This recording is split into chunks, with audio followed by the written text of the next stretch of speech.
నాన్న నాన్న నాన్న నీ మనసెంత మంచిదో నాన్న, నాన్న నాన్న నాన్న నీ ప్రేమెంత గొప్పదో నాన్న. మేము అమ్మ కడుపులో ఉన్నప్పుడు అమ్మ మనసు కష్టపెట్టలేదట. మేము భూమి మీద పడ్డ వేలప్పుడు బాధలన్నీ మరిసి మురిసినావట. ఒక్కొక్క పదాన్ని అంటే చిన్నప్పటి నుండి ఆయన పడినటువంటి బాధ అయినా కావచ్చు, అంటే మీతో పాటినటువంటి సిచ్యువేషన్స్, అక్కడ ఉన్నటువంటి ప్రాబ్లమ్స్ని చూసి అన్ని సంవత్సరాలకి మీకు ఒక పాట అందించి ఈరోజు మన మధ్యలో లేకుండా ఒక పాట గుర్తుకి ఇచ్చి వెళ్ళిపోయాడు అంతే. మీకు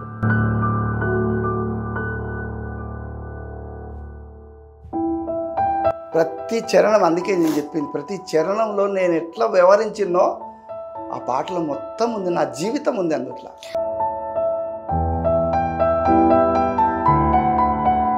అసలు కనీసం ఈ రోజు మీరు నా దగ్గరికి వస్తున్నా కూడా నేను బస్లోనే వస్తున్నా అమ్మ అన్నారు చూడండి. అంటే అంత స్టేజ్ మీద మంచి పొజిషన్లో ఉండి అన్నీ సాధించి 60 ఏళ్ళ బర్త్డే షష్ఠి పూర్తి సందర్భంగా సాయి చంద్కు ఫోన్ చేస్తే, నాన్న ఇది స్పెషల్ బర్త్డే నాది. ఆ రోజు సాయంత్రం బైకు కేకు ఈ రెండు మా ఇంటి ముందర వచ్చి ఆగినాయి. అప్పుడు సాయి చంద్ ఫోన్ చేసి, నాన్న బండి నీ కొరకే ఇది గిఫ్ట్ అని చెప్పి.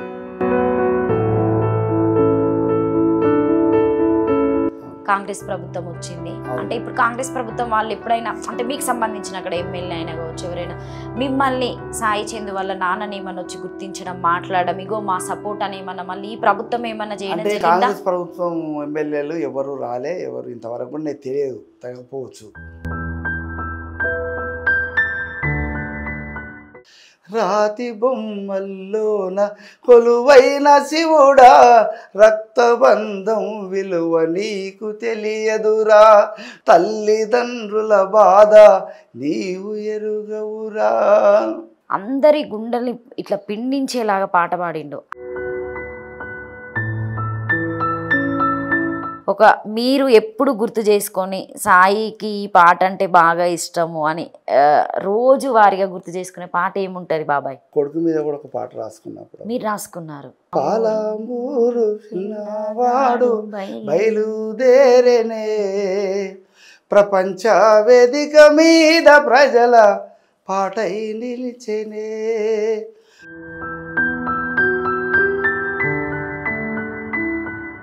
నమస్తే, నేను మీ anchor Lavanya. Welcome to Shiva studios. ప్రస్తుతం అయితే నా దగ్గర ఉన్నటువంటి వ్యక్తి గురించి అసలు మాటలే లేవండి. ఎందుకంటే అంత గొప్ప వ్యక్తిని కానీ మనందరి మధ్యలో ఒక పాట రూపంలో ఇచ్చి ఈరోజైతే అన్న మనందరి మధ్యలో లేరు. అన్న గురించి నేను చెప్పవలసిన అవసరం లేదు. పెద్ద పెద్ద స్టేజ్ల మీద పెద్ద పెద్ద వాళ్ళతోని పాడి తనకంటూ ఒక స్థాయిని గుర్తింపు తెచ్చుకొని చిన్నతనం నుండే ఎన్నో కష్టాలు పడి అసలు ఎందుకు మమ్మల్ని ఇలా వెలేసిరని చెప్పేసి కూడా దాదాపుగా చాలామందికి హృదయాలకి అసలు ఈ పాట ఉంటే ఇట్లుంటుందా, అది తల్లి మీదైనా కావచ్చు, తండ్రి మీదైనా కావచ్చు, తరతరాలుగా గుర్తుండిపోయేలాగా పాటలు అందించి ఈరోజు మన మధ్యలో లేనటువంటి సాయి చంద్ అన్న గురించి నేను ఇట్లా చెప్తున్నా. సో అన్న పాలమూరు నుండి వచ్చినటువంటి అమరచింత నుండి ఎన్నో ప్రపంచ వేదికలు ఎక్కి సో నేనున్నాను, నా ఘనముంది అని చెప్పేసి మనందరికీ ఒక పాట రూపంలో ఉండి మదిలో ఉండిపోయింది. ఎందుకంటే ఇప్పుడు నేను కావచ్చు, తర్వాత నా తరం మా పిల్లలైనా కావచ్చు, పిల్లల తర్వాత పిల్లలు కూడా ఆ పాట గుర్తుండిపోయేలాగా మనకు అందరికి అందించినటువంటి వ్యక్తిని కన్న తండ్రి ఈరోజు నా దగ్గర కూర్చున్నారు. ఎందుకంటే 2 కొడుకులు ఉన్నా కూడా ఈరోజు చేతికి అందిన కొడుకులు లేరు. అసలు ఎలా ఉంది జీవనం, ఎలా గడుస్తుంది అని చెప్పేసి ఇప్పుడు సంవత్సరంన్నర అయిపోతుంది. ఒకసారి అయితే బాబాయిని ఇక్కడ దాకా పిలవడం జరిగింది. ఒకసారి వారి మాటలను అడిగి తెలుసుకుందాం. అందరికీ సాయి చంద్ అన్న ఫాదర్, నాన్న అని మాత్రమే తెలుసు, కానీ ఎవరికైతే దాదాపుగా చాలా వరకు పేరు తెలియదు.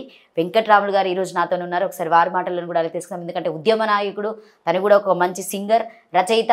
ఆ రోజుల్లో గద్దర్తోని పాడాలనుకొని గద్దర్తోని ప్రయాణం చేసినటువంటి వ్యక్తి, ఆ ఉద్యమ కార్మికుడు ఈరోజు నాతో ఉన్నాడు. ఒకసారి వారి మాటలను అడిగి తెలుసుకుందాం. బాబాయ్ నమస్తే. నమస్తే అమ్మా. ఎట్లున్నారు బాబాయ్? బాగానే ఉన్నామ్మా. ఇప్పుడైతే సంవత్సరంన్నర అయిపోయింది కదా? అవునమ్మా. సంవత్సరం అప్పుడే మీరు మళ్ళీ అందరి మధ్యలో కనిపించి వెళ్ళిపోయారు అంతే. ఇంకా మళ్ళీ ఇక కనిపించలేదు అసలు. లేదు. అంటే నేను అడగడం అనేది మాకు కూడా అంటే అడగాలన్నా కూడా ఒక బాధాకరమే. ఎందుకంటే అంత మంచి వ్యక్తిని చిన్నప్పటి నుండే ఉద్యమం చేతబట్టుకొని ఉద్యమంలో పోరాడి తన పాటను అందించి ఈరోజు మనందరి మధ్యలో లేరు సాయి చంద్ అన్న. అంటే మీకు సాయి చందన్న వెళ్ళేటప్పుడు ఏమన్నా మీతో మాట్లాడారా బాబాయ్, ఇట్లా చెప్పడము ఇది జరుగుతుంది అని చెప్పేసి చివరి మాట ఏం మాట్లాడారు సాయి చందన్న? ముందుగా శివ స్టూడియో వారికి, మేనేజ్మెంట్కు, లావణ్య, నీకు, మీ బృందానికి అందరికి కూడా నా యొక్క అభినందనలు తెలియజేస్తున్నాను. థ్యాంక్ యూ బాబాయ్. అంటే సాయి చందు చివరిగా మాట్లాడిందంటే 2023 ఏప్రిల్ శ్రీరామనవమి సందర్భంగా మా ఊరికి వచ్చిండు. అది శ్రీరామనవమి ఎందుకు అని చెప్తున్నానంటే, అంతకుముందే మా ఊళ్ళో ఒక చిన్న ఉరుసు జరుగుతుంది. అంటే ముస్లింలు జరుపుకునే దర్గా ఉరుసు. అదే మాసంలోనే ఉరుసు, శ్రీరామనవమి రెండు ఒకే నెలలో వచ్చినాయి. ఉరుసుకు వచ్చిండు. వచ్చి అక్కడ చెద్దరు కప్పి అక్కడ మొట్టమొదటిసారిగా అక్కడ తను ఎందుకు ఆ ఉరుసుకు ప్రత్యేకంగా వచ్చిండు అంటే, చిన్నప్పుడు తను 6వ తరగతి ఉన్నప్పుడు పాట పాడినప్పుడు అక్కడ ఆ ఉరుసు దగ్గరనే ఎమ్మెల్యే, మా అమర్చింత ఎమ్మెల్యే దయాకర్ రెడ్డి కీర్తిశేషులు, ఆయన చేతి నుండి అక్కడ ప్రైజ్ అందుకున్నాడు. ఆ టైంలోనే 6th క్లాస్లోనే. సో అక్కడ అది ఒక ప్రత్యేకమైన ఆ ప్రాంతం కాబట్టి అక్కడికి వచ్చిండు, ఆ దర్గాకి వచ్చిండు. ఆ ఉరుసు మంచిగా జరుగుతుంది మా ఊళ్ళో. అక్కడ వచ్చిండు, వాళ్ళందరినీ కలిసిండు.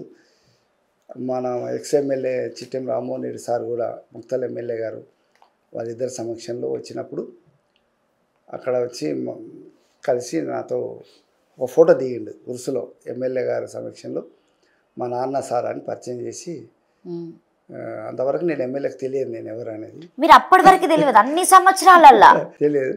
అంటే నాన్న సార్ అని ఫోటో దిగినాం అంతే, ఓకే అని. తర్వాత చెప్తాను మేడం నేను అది కూడా. శ్రీరామనవమికి ఆ సందర్భం కూడా పట్టు వస్త్రాలు శ్రీరామనవమికి సందర్భంగా సీతమ్మ తల్లికి, శ్రీరామునికి పట్టు వస్త్రాలు, తలంబరాలు ఇస్తారు. ఊర్లో ఒక ప్రత్యేకమైన మనుషులకు అది అప్పచెప్తారు ఇవ్వాలని. కానీ 2023 ప్రత్యేకంగా సాయి చంద్ దగ్గరకు వచ్చి మా ఊరు కమిటీ, దేవాలయ కమిటీ వచ్చి, సాయి ఈసారి నువ్వు మాకు పట్టు వస్త్రాలు శ్రీరామనవమికి సందర్భంగా మా సీతారాముల కళ్యాణానికి రావాలే, నీ చేత మాకు తలంబ్రాలు పోయించాలి అని చెప్పి వచ్చిర్రు.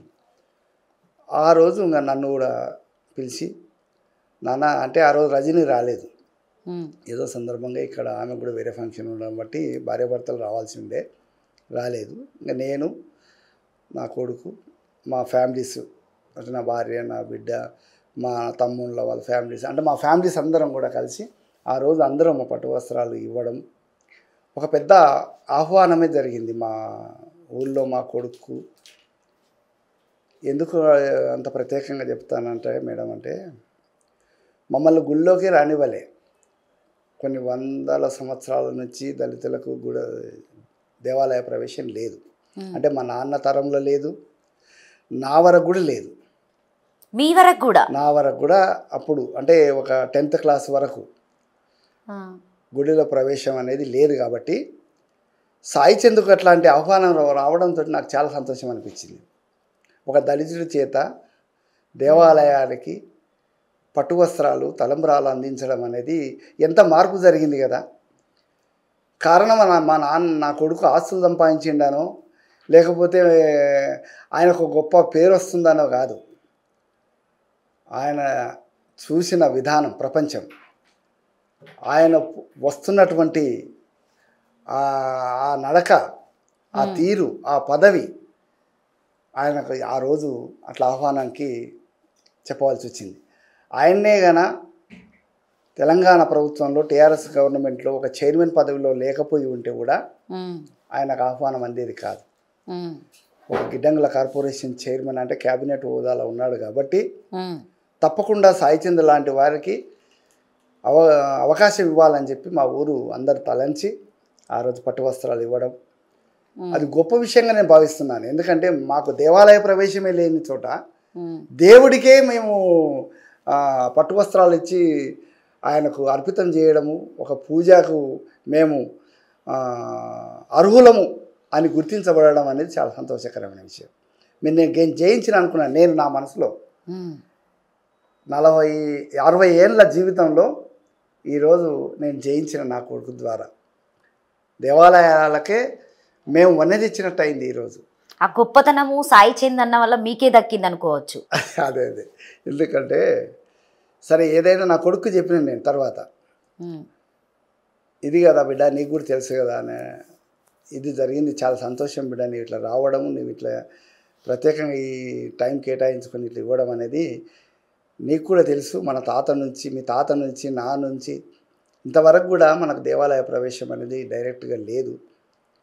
నీ ద్వారా వచ్చిందంటే అది మన పూర్వజన్మ సుకృతమో, మన అమ్మ నాన్న సుకృతమో, మీ అమ్మ నాన్న సుకృతమో ఏమో కానీ చాలా గొప్ప విషయం జరిగింది. ఇది చాలా సంతోషం బిడ్డ అని ఆ రోజు మాట్లాడుకున్నాం. మేము చాలా సంతోషంగా మా ఇంటి దగ్గరకు వచ్చి టీ తాగి ఒక గంట సేపు కాలం గడిపి మళ్ళీ ఎట్లా నాన్న మళ్ళీ భవిష్యత్తు ఏంటి, మనకు నీకేమన్నా ఎమ్మెల్యే సీట్ ఇస్తారా, నెక్స్ట్ రాబోయే ఎన్నికలు వస్తున్నాయి కదా, ఈసారైనా ఎమ్మెల్సీ ఇచ్చిరి అది పాయ్, ఎంపీ సీట్ ఇచ్చిరి అది పాయ్, ఇది కేబినెట్ హోదా కలిగినటువంటి చైర్మన్ పదవి ఇచ్చిండ్రు, ఒకే నామినేటెడ్ పోస్ట్ అయినా సరే ఏదో ఒక రకంగా నిన్ను గౌరవించిండ్రు తెలంగాణ ప్రభుత్వంలో, అది సంతోషం. రేపు రాబోయే కాలంలో అసెంబ్లీ ఎన్నికల సందర్భంగా నీకు ఏమైనా సీట్ ఇచ్చే అవకాశం ఉందా అని అడిగితే తప్పకుండా వస్తుంది అన్న, ఈసారి మనం వస్తుంది, గెలుస్తాం, అలాంటి సీట్ ఇస్తాడు నాకు సారు మీద నాకు దృఢమైన నమ్మకం ఉంది, పూర్తి విశ్వాసం ఉంది. కాబట్టి నాకు అయితే ఈసారి అసెంబ్లీలో కూర్చునే అవకాశాన్ని అయితే కల్పిస్తున్నాడు సార్ అని చెప్పింది. చాలా చాలా సంతోషం బిడ్డ. సో సాయి చంద్ అన్న అయితే పాట అయితే మీ దగ్గర నుండే నేర్చుకున్నాడు. ఆ 9వ తరగతిలో వాడినటువంటి పాట మీరు నేర్పించినటువంటి పాటేనా? అంటే నేను ప్రత్యేకంగా నా కొడుకు కూర్చున్నబెట్టి పాటను నేర్పియలేను. నేను ఉద్యమాల్లో భాగంగా నేను అరుణోదయ సాంస్కృతిక సమాఖ్యలో ఓల్డ్ టైమర్గా పనిచేశాను 13 సంవత్సరాలు. గవర్నమెంట్ ఉద్యోగం వదిలిపెట్టి దీనికోసం జాబ్ కూడా వదిలేసి విశాఖ స్టీల్ ప్లాంట్లో నాకు మొట్టమొదటిసారి 1985లో విశాఖ స్టీల్ ప్లాంట్ ఓపెన్ అయింది. 87లో నాకు మొట్టమొదటి కాల్ లెటర్ వచ్చింది. ఐటీఐ నేను చేశాను, ఐటీఐ ఫిటర్ ట్రేడ్ చేశాను, హెచ్ఎంటీలో నేను అప్రెంటిస్షిప్ చేశాను. మొట్టమొదటిసారి నాకు కాల్ లెటర్ రావడం, ఎక్కడ విశాఖపట్నం, ఎక్కడ అమర్చింత కాల్ లెటర్ రావడం అనేది ఆశ్చర్యం వేసింది నాకే. సో మీ రక్తంలోకెళ్ళే వచ్చింది అన్నట్టు అన్నకు కూడా. ఆయన అమరచింత నుండి హైదరాబాద్కి రావడం, హైదరాబాద్ నుండి ప్రపంచ వేదికలు తిరగడం అట్లా ఉద్యోగాన్ని కూడా వదిలేసి, స్టీల్ ప్లాంట్లో ఉద్యోగం వదిలేసి ఉద్యమాల వైపు వచ్చేసినాను. అది నాకు 9th క్లాస్ నుంచే నాకు అట్లా వచ్చింది. అంటే నాకు నేను చదువుతున్న 9th క్లాస్ చదివేటప్పుడే అల్లూరి సీతారామరాజు సినిమా చూశాను నేను. 75, 76 ప్రాంతంలో కురుమూర్తి జాతర అని మా దగ్గర జరుగుతుంది, పెద్ద జాతర. అక్కడ ఓపెన్ థియేటర్లో సినిమా ప్రదర్శనలు ఉంటాయి. అక్కడ సీతారామరాజు సినిమా చూసిన తర్వాతనే నాలో కొంచెం ఉత్ప్రేరణ కలిగింది. తప్పకుండా ఇలాంటి చైతన్యవంతమైనటువంటి సమాజంలోకి మనం పోవాలి. ఎందుకు పోవాలి అంటే మాకు దళితులం కాబట్టి మాకు దేవాలయ ప్రవేశం లేదు, అంటరాంతనం ఉంటుంది, పెళ్ళిళ్ళకు దూరంగానే ఉంటాము, ఫంక్షన్లకు దూరంగానే ఉంటాము. ఎక్కడ పోయినా మా మొత్తం జాతినంతా అవమానించబడతారు, మా బర్రెల పాలు తీసుకోరు. మాకు అనేక రకమైనటువంటి మా నాన్నల తరాల నుంచి మా వరకు, నేను 10th క్లాసు ఇంటర్ వరకు అలాంటి అవమానాలు ఇవన్నీ చాలా మాకు కొంచెం ఇబ్బంది కలిగించింది. అంటే బాబాయ్ మీరు ఇంతగానం చెప్తున్నారు కాబట్టి, అంటే మిమ్మల్ని ఏదైనా బాగా బాధ పెట్టినటువంటి సంఘటన ఉందా ఆ టైంలో? ఎవరైనా మిమ్మల్ని వెలేసినట్టుగా మిమ్మల్ని ఏదైనా చెయ్యడము, అది ఇక మీరు మనసులో అట్లా ఇక ఫిక్స్ అయిపోయారు అన్నట్టు? అది ఎందుకు అంటే ఫస్ట్ అయితే దేవాలయ ప్రవేశం అనేది కామన్గా నేను కోరుకున్నది. నా స్నేహితులతో పాటు, అంటే దూరం నుండి కూడా చూసేవాళ్ళు కదా, దూరం నుంచి చూసేవాళ్ళం. నా క్లాస్మేట్స్ మేమంతా ఒకటే బెంచీలో కూర్చునేటోళ్ళము, ఒకటే పోటీ పరీక్షలు రాసేటోళ్ళము. 9వ తరగతిలో నాకు మెరిట్ స్కాలర్షిప్ కూడా వచ్చింది. ఇన్ని జయాలు నా వైపు ఉన్నప్పుడు దేవుణ్ణి పూజించడంలో నాకు ఎందుకు అర్హత లేదు? చాలా ఇదేం పెద్ద అంటే నాకు 2 చేతులు ఉన్నాయి, నాకు 2 కాళ్ళు ఉన్నాయి, 2 కళ్ళు ఉన్నవి. అందరికీ మనిషి ఎట్లా ఉన్నాడో నేను అట్లున్నా. నాకు రూపం కూడా వేరే తేడా ఏం లేదు కదా, జ్ఞానం కూడా ఉంది. నాతో పాటు నా ఫ్రెండ్స్ అందరూ కూడా సమానంగా ఉన్నారు. వాళ్ళకు ప్రవేశం ఉంది, నాకు ప్రవేశం లేదు. ఎందుకు లేదు? కులం ఒక్కటే. అంటరానితనము అనే కులం ద్వారానే నన్ను ముట్టనిస్తలేరు దేవుణ్ణి అని నాకు అర్థమైపోయింది. సో దానివల్ల నాకు కొంచెం బాధ కలిగింది. అరే దేవుణ్ణి ఎందుకు చూడకూడదు, నేను అంత లోపలికి పోయి ఎందుకు పూజ చేయకూడదు? ఇది ఏదో దీంట్లో తప్పు ఉంది, దీంట్లో అసలు దేవుని చట్టమే తప్పు ఉంది అనుకున్నాను నేను.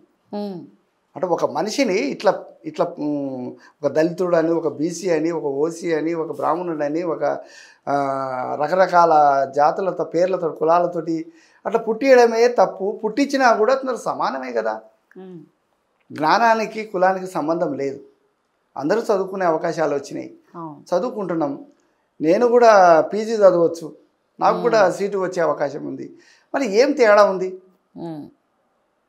నేను కూడా స్కాలర్ని కావచ్చు, డాక్టర్ని కావచ్చు, యాక్టర్ని కావచ్చు, లేదంటే ఈ ప్రపంచాన్ని మార్చే ఒక ప్రధానమంత్రిని కూడా కావచ్చు. సో బాబాయ్, మీరు ఇప్పుడు కులం గురించి అంతగానం చెప్తున్నారు కాబట్టి ఇప్పుడు మనం చూసుకుంటే సో రాష్ట్ర వ్యాప్తంగా జరుగుతున్నటువంటి సిచ్యువేషన్లో కూడా ఏబిసిడి వర్గీకరణ జరుగుతుంది. దాని మీద మీరేమనుకుంటారు? దానికంటే వ్యతిరేకమా మీరు? నేను వ్యతిరేకం కాదు, అనుకూలం కాదు మేడం. దళితులైన వాళ్ళు మాలలు, మాదిగలు, ఈ 2 కులాలే ప్రధాన తెలంగాణలో వినపడతాయి. వాళ్ళ మధ్యలో అంటే సీట్లకు సంబంధించినటువంటి కొట్లాట ఇది.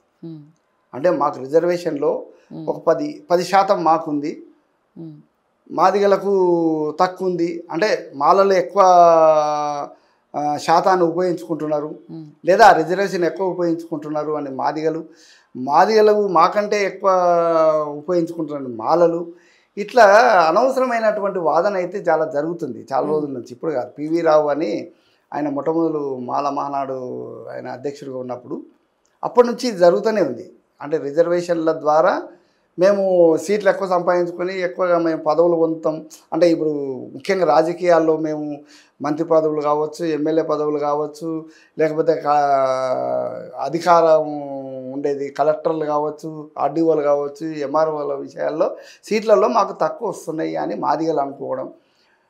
మేమేమి కావాలని గుంజుకునిలేము, మేము చదువుకున్నాము, టెస్టులు రాసినాం, పాస్ అయినామని మాలలు అనుకొని మేము అలాంటి భావంతో ఉన్నాం తప్ప మీరు మాకు వ్యతిరేకం కాదు, మేము మీకు వ్యతిరేకం కాదు అనేది సహజంగా మనసుల్లో అయితే ఉంది. నేను ఎందుకు అడిగినా అంటే ఈరోజు ఇంత సమస్య జరుగుతుంది. ఒకవేళ సాయి చందన్ ఉంటే ఖచ్చితంగా ఏబిసిడి వర్గీకరణ కోసం ఆ స్టేజ్ మీద పాట పాడేటోడా మీకు గుర్తొస్తుందా? ఇప్పుడు ఉన్నటువంటి పరిస్థితిలో నా కొడుకు కూడా ఉంటే దీనికోసం బాబాసాహెబ్ కోసం ఖచ్చితంగా ముందుకొచ్చి పోరాటం చేసి పాట పాడేటోడు అని చెప్పేసి మీరు అనుకుంటున్నారా? తప్పకుండా పాడేటోడు. ఎట్లా పాడేటోడు అంటే ఒక మాలల తరపున ఒక మాదిగల తరపున పాడేటోడు కాదు, అంబేద్కర్ గురించి పాడేటోడు. అసలు అంబేద్కర్ ఒక మాలలకు ఒక మాదిగలకు రాయలే ఆయన రాజ్యాంగం. రిజర్వేషన్ ముఖ్యంగా దళితులకు అంటే అంటరాని వాళ్ళు ఏ కులమైనా కావచ్చు, వాళ్ళందరికీ ఇది రాజ్యాంగం వాళ్ళకు ఫలించాలి, వాళ్ళు అందుకోవాలి. వాళ్ళు కూడా రేపు రాజకీయ పదవుల్లో కావచ్చు, లేదంటే పోస్టుల్లో, అది అంటే కలెక్టర్ పోస్టులు, దానికంటే ఎక్కువైన పోస్టులలో దళితులకు కూడా ఒక పీఠం ఉండాలి, ఒక స్థానం ఉండాలి అని భావించిండు ఆయన. కాబట్టి అంబేద్కర్ యొక్క రాజ్యాంగంలో పొందుపరిచినటువంటి విషయాల మీద ప్రత్యేకంగా స్ట్రెస్ అయితే చేసేటోడు. అందుకే ఆయన అప్పుడే పాడిండు కదా ఆయన, ఎవ్వడు చెప్పిండురా మీరు ఎక్కువ జాతోళ్ళని, ఈ ఆడా రాసిండురా మేము తక్కువ జాతోళ్ళని, నిన్ను నన్ను గన్న తల్లి భారతమ్మ ఒక్కటే, నీవు నేను బతుకుచున్న భరత భూమి ఒక్కటే, నీకు నాకు నడుమ కులం అడ్డుగోడ ఏందిరా, నీకు నాకు నడుమ కులం అడ్డుగోడ ఏందిరా, ఈ కులం అనే కుళ్ళును రాసిన వాడు ఎవ్వడు వాడెవ్వడు వాడెవ్వడు ఎవ్వడు ఎవ్వడు ఎవ్వడు వాడెవ్వడురా, మీరెక్కువ జాతులని ఈ ఆడా రాసిండురా మేము తక్కువ జాతులని. అని ప్రశ్నించిండు సమాజంకి. అంటే ఎవ్వరు దళితులు ఫలానా మాలలు తక్కువ, మాదిగలు తక్కువ, బీసీలు ఎక్కువ, ఓసీలు ఎక్కువ అని అనుకోవడం మనం అనుకుంటున్నాం. కానీ మనం జ్ఞానవంతులమైన రోజు అంటే ఈ సమాజంలో ఇంకొక విషయం ఏంటి మేడం అంటే కులాలు లేదా ఆర్థికపరమైనటువంటి ధనవంతులు, పేదలు, కూలీలు ఈ వ్యత్యాసాలు పోయే సమాజం కూడా ఒకటి వచ్చింది. సోషలిస్ట్ సమాజం అని రష్యాలో ఒక దేశంలో, చైనాలో సోషలిస్ట్ సమాజం అనేది ఒకటి వచ్చింది. ఎప్పుడు 1917లోనే రష్యాలో లెనిన్ ఆధ్వర్యంలో ఆయన ఏం తీసుకొచ్చిండు, అక్కడ కులము లేదా ఆస్తి సంపన్నులు, ఆస్తి లేనివాడు ఇలాంటి తేడాలు లేకుండా ఒక సమాజం నిర్మాణం అయింది అక్కడ. ఇప్పుడు ఫలానా కులం వాళ్ళే అధికారంలో ఉన్నారు, ఫలానా జాతి వాళ్ళే ఉన్నారు, ఫలానా ధనవంతులే రాజ్యం వేలాలి అనే వ్యవస్థకు వ్యతిరేకంగా కులాలు, మతాలు, ఆస్తులు సంబంధాలు లేని సమాజం సోషలిస్ట్ సమాజం. అలాంటి సమాజమే ఏర్పడింది ఒకప్పుడే 1917లో. అప్పుడే అలాంటి సమాజంలో అంటే అట్లాంటి సమాజం కూడా ఏర్పరచుకునొచ్చు మనము. కాబట్టి కులాలు, మతాలు అనేటివి మనం ఏర్పరచుకున్నాం కావా, ఇవి సరైనవి కావు, ఈ సమాజానికి వ్యతిరేకంగా మనం పోరాడాలని సాయిచంద్ ఆ రోజు అంబేద్కర్ విగ్రహాన్ని 125 అడుగుల ఎత్తుని హైదరాబాద్ నడిబొడ్డున స్థాపన ఎందుకు చేసిందంటే ఇది గుర్తుకు రావాలి. అంబేద్కర్ ఎవరి వాడు, మాలమాదిగల వాడే కాదు, మొత్తం ఈ సమాజానికి సంబంధించిన వాడు. ఆయన రాజ్యాంగాన్ని మనం అందరం తీసుకుంటున్నాం. అన్ని 1-2 కులాలు మాత్రమే. మీరేమైనా రాసుకున్నారా బాబాసాహెబ్కి సంబంధించినటువంటి పాటలు ఏమైనా? నేనేం రాయలే మేడం. అన్నవాడిన పాటలు ఆ 9వ తరగతిలో ఆ విద్యార్థుల మధ్యలో అన్నవాడినటువంటి పాట మీరు రాసిచ్చినటువంటి పాటే అని మేము విన్నాము. అవును, అది నేను రాసిచ్చింది కాదు, నేను పాడిన పాట. మీరు పాడిన పాట అంటే మీరు రాసుకొని మీరు పాడారు. అదే పాట ఫస్ట్ పాటగా అన్న పాడిండు. ఆ పాటకే ప్రైజ్ తెచ్చుకున్నాడు. ఎందుకు అనుకున్నానంటే మా నాన్న రాసిండు ఈ పాట. స్కూల్లో ఈ పాట మా నాన్న రాసిన పాటనే పాడాలి. ఇంకోటి ఈ పాటకు ప్రజలంతా ఏడ్చిండ్రు. సో ఇలాంటి పాటను పాడితే బాగుంటుంది, ప్రైజ్ వచ్చినా రాకపోయినా పర్వాలేదు అనుకున్నాడు సాయి. నాకు చెప్పలేడు కానీ ఇదే పాట పాడాలని అదే పాట పాడి. ఏం పాట అంటే నిన్నగాక మొన్నే గదా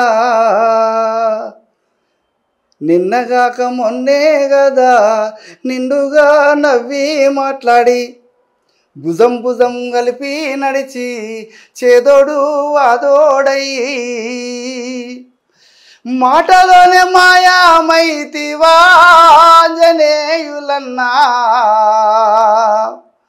మమ్మిడిసి వెళ్ళిపోతివా ఆంజనేయులన్నా మమ్మిడిసి వెళ్ళిపోతివా అని ఒక రైతు కూలి సంఘం నాయకుడు ఆయన తేలు గరిచి చచ్చిపోయాడు. ఆయన పొలంలో పనిచేస్తుంటే ఆయన పొలంలోనే ఆయన ఒక తేలు గరిచి చనిపోయాడు.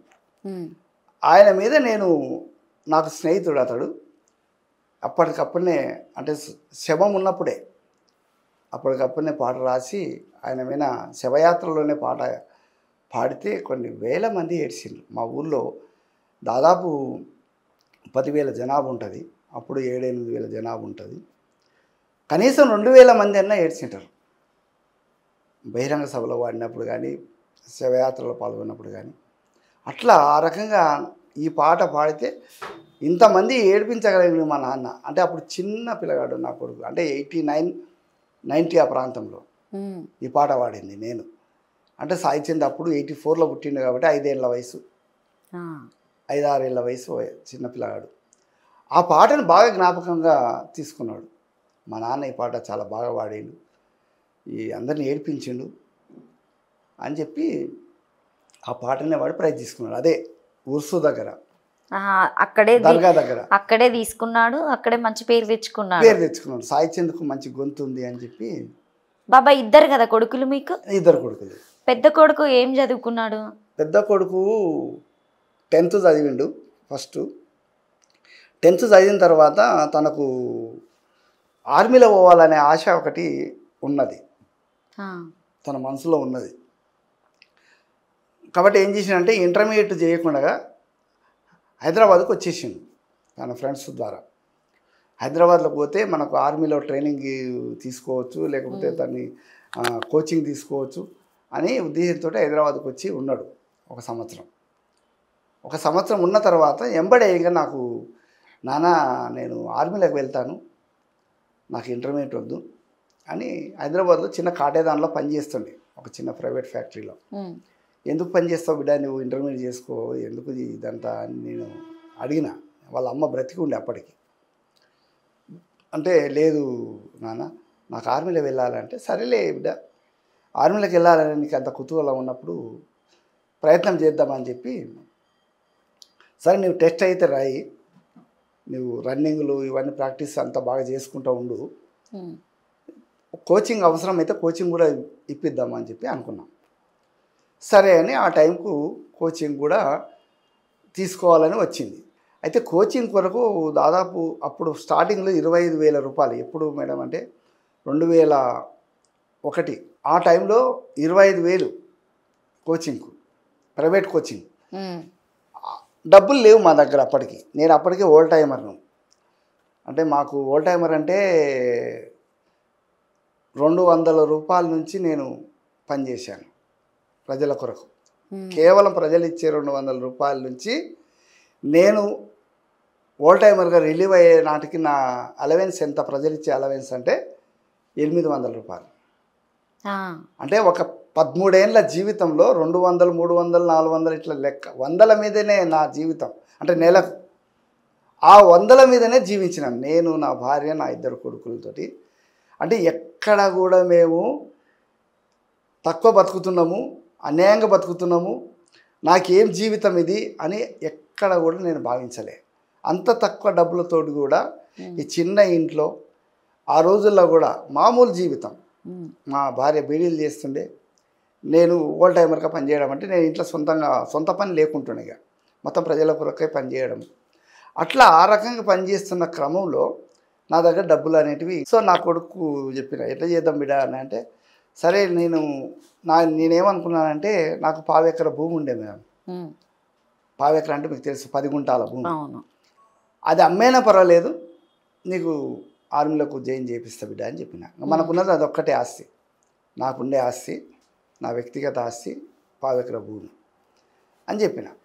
అవసరమైతే ఇల్లు కూడా అమ్మేతాం అని చెప్పి అనుకున్న టైంలో వాళ్ళ అమ్మ 2001లోనే చనిపోయింది. కరెంట్ షాక్ వల్ల దగ్గరికి వెళ్ళి చూసారు ఆ సిచ్యువేషన్స్ అన్నీ. చనిపోయింది. ఆమె చనిపోయిన వెంబడే ఇక అప్పుడు ఆపద్బంధు కింద, అంటే చనిపోతే ఇట్లా ఎలక్ట్రికల్ షాక్ తోటి చనిపోయింది కాబట్టి ఆపద్బంధు కింద అప్లై చేసుకున్నాం మేము. చేసుకుంటే 1,00,000 రూపాయలు గవర్నమెంట్ నుంచి ఇచ్చింది. 2001 డిసెంబర్లో వచ్చినాయి నాకు. 2001 జనవరిలో వాళ్ళ అమ్మ చనిపోయింది. 2000 నవంబర్ డిసెంబర్లో అమౌంట్ వచ్చింది. వస్తే అప్పుడు కరెక్ట్గా 2000 నవంబర్లో నేను కోచింగ్ స్టార్ట్ చేయించింది నా కొడుకు. 2002లో ఆయన జాయిన్ అయ్యాడు. ఆ 1,00,000 రూపాయల్లో 75,000 మా పెద్ద కొడుకు ఇచ్చాను.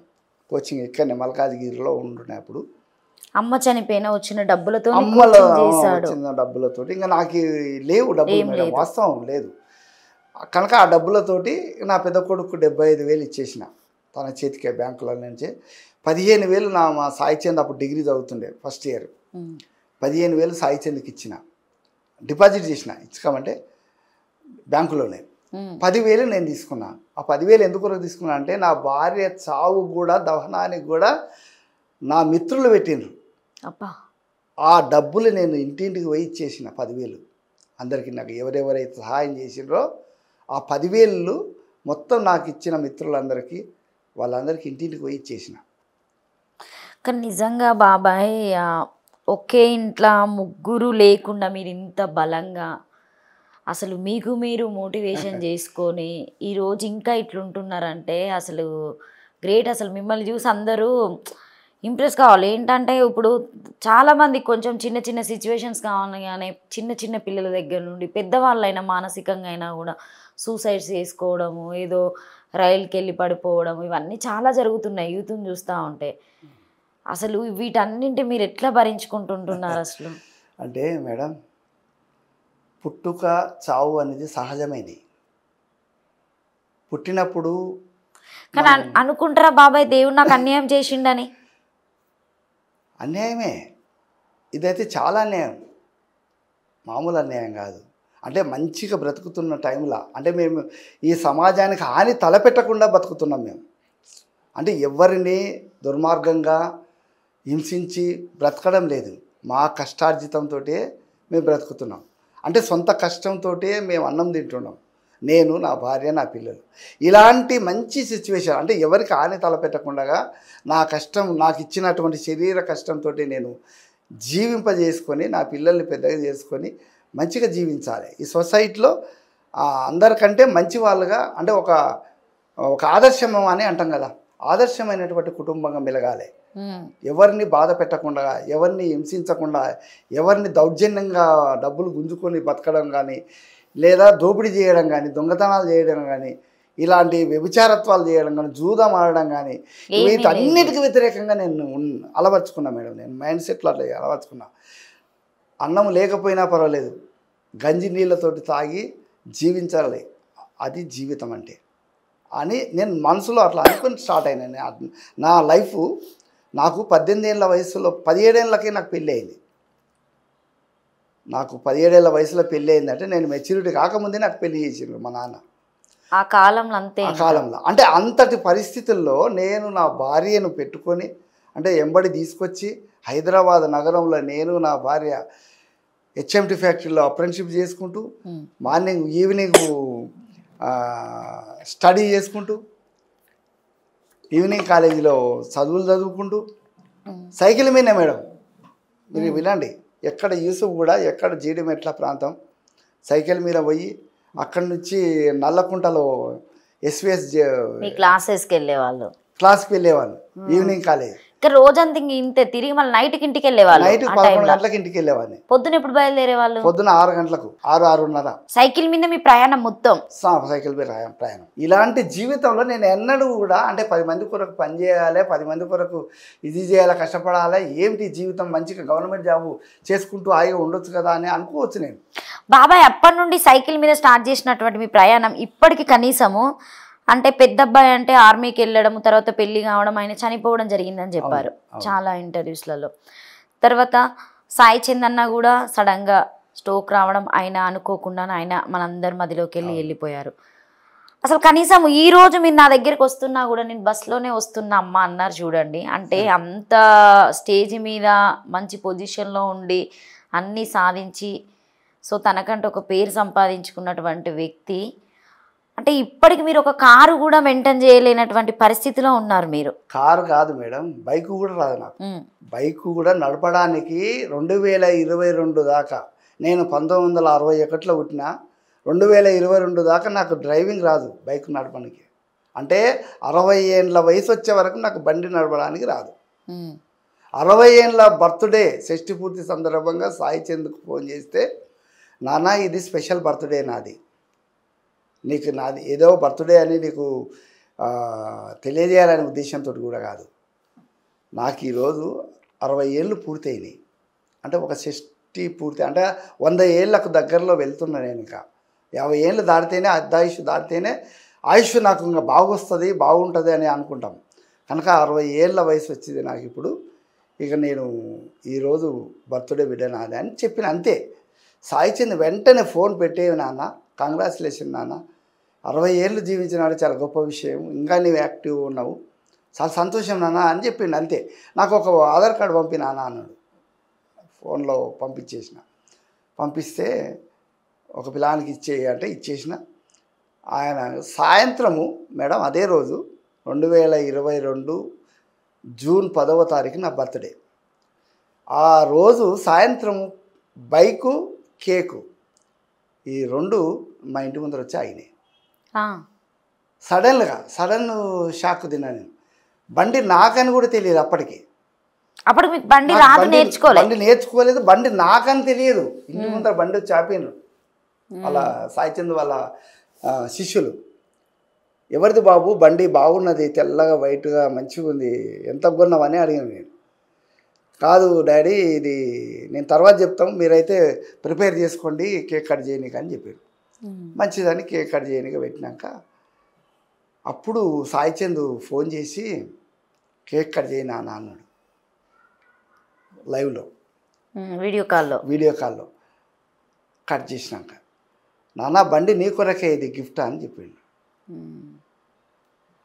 అంటే నాకు చాలా చాలా సంతోషం అనిపించింది. అంటే ఆ టైంలో మీరు పిల్లలకి కొనియలేనటువంటి ఎన్నో ఎదుర్కొన్నా ఒక కొడుకు మీకు అది కొనిచ్చినందుకైనా మీరు చాలా హ్యాపీగా ఫీల్ చాలా హ్యాపీ. కొంచెం కాదు, ఈ ప్రపంచాన్ని జయించినంత ఆశ సంతోషం కలిగింది. ఎందుకంటే నాకు బండే రాదు, నా కొడుకు ఇక నుంచి మా నాన్న బండి మీద తిరగాలి ఊర్లో. అంటే 45 సంవత్సరాలు నేను సైకిలే దొక్కిన. హైదరాబాద్లో ఉన్న సైకిలే, అమర్చింతలో ఉన్న సైకిలే.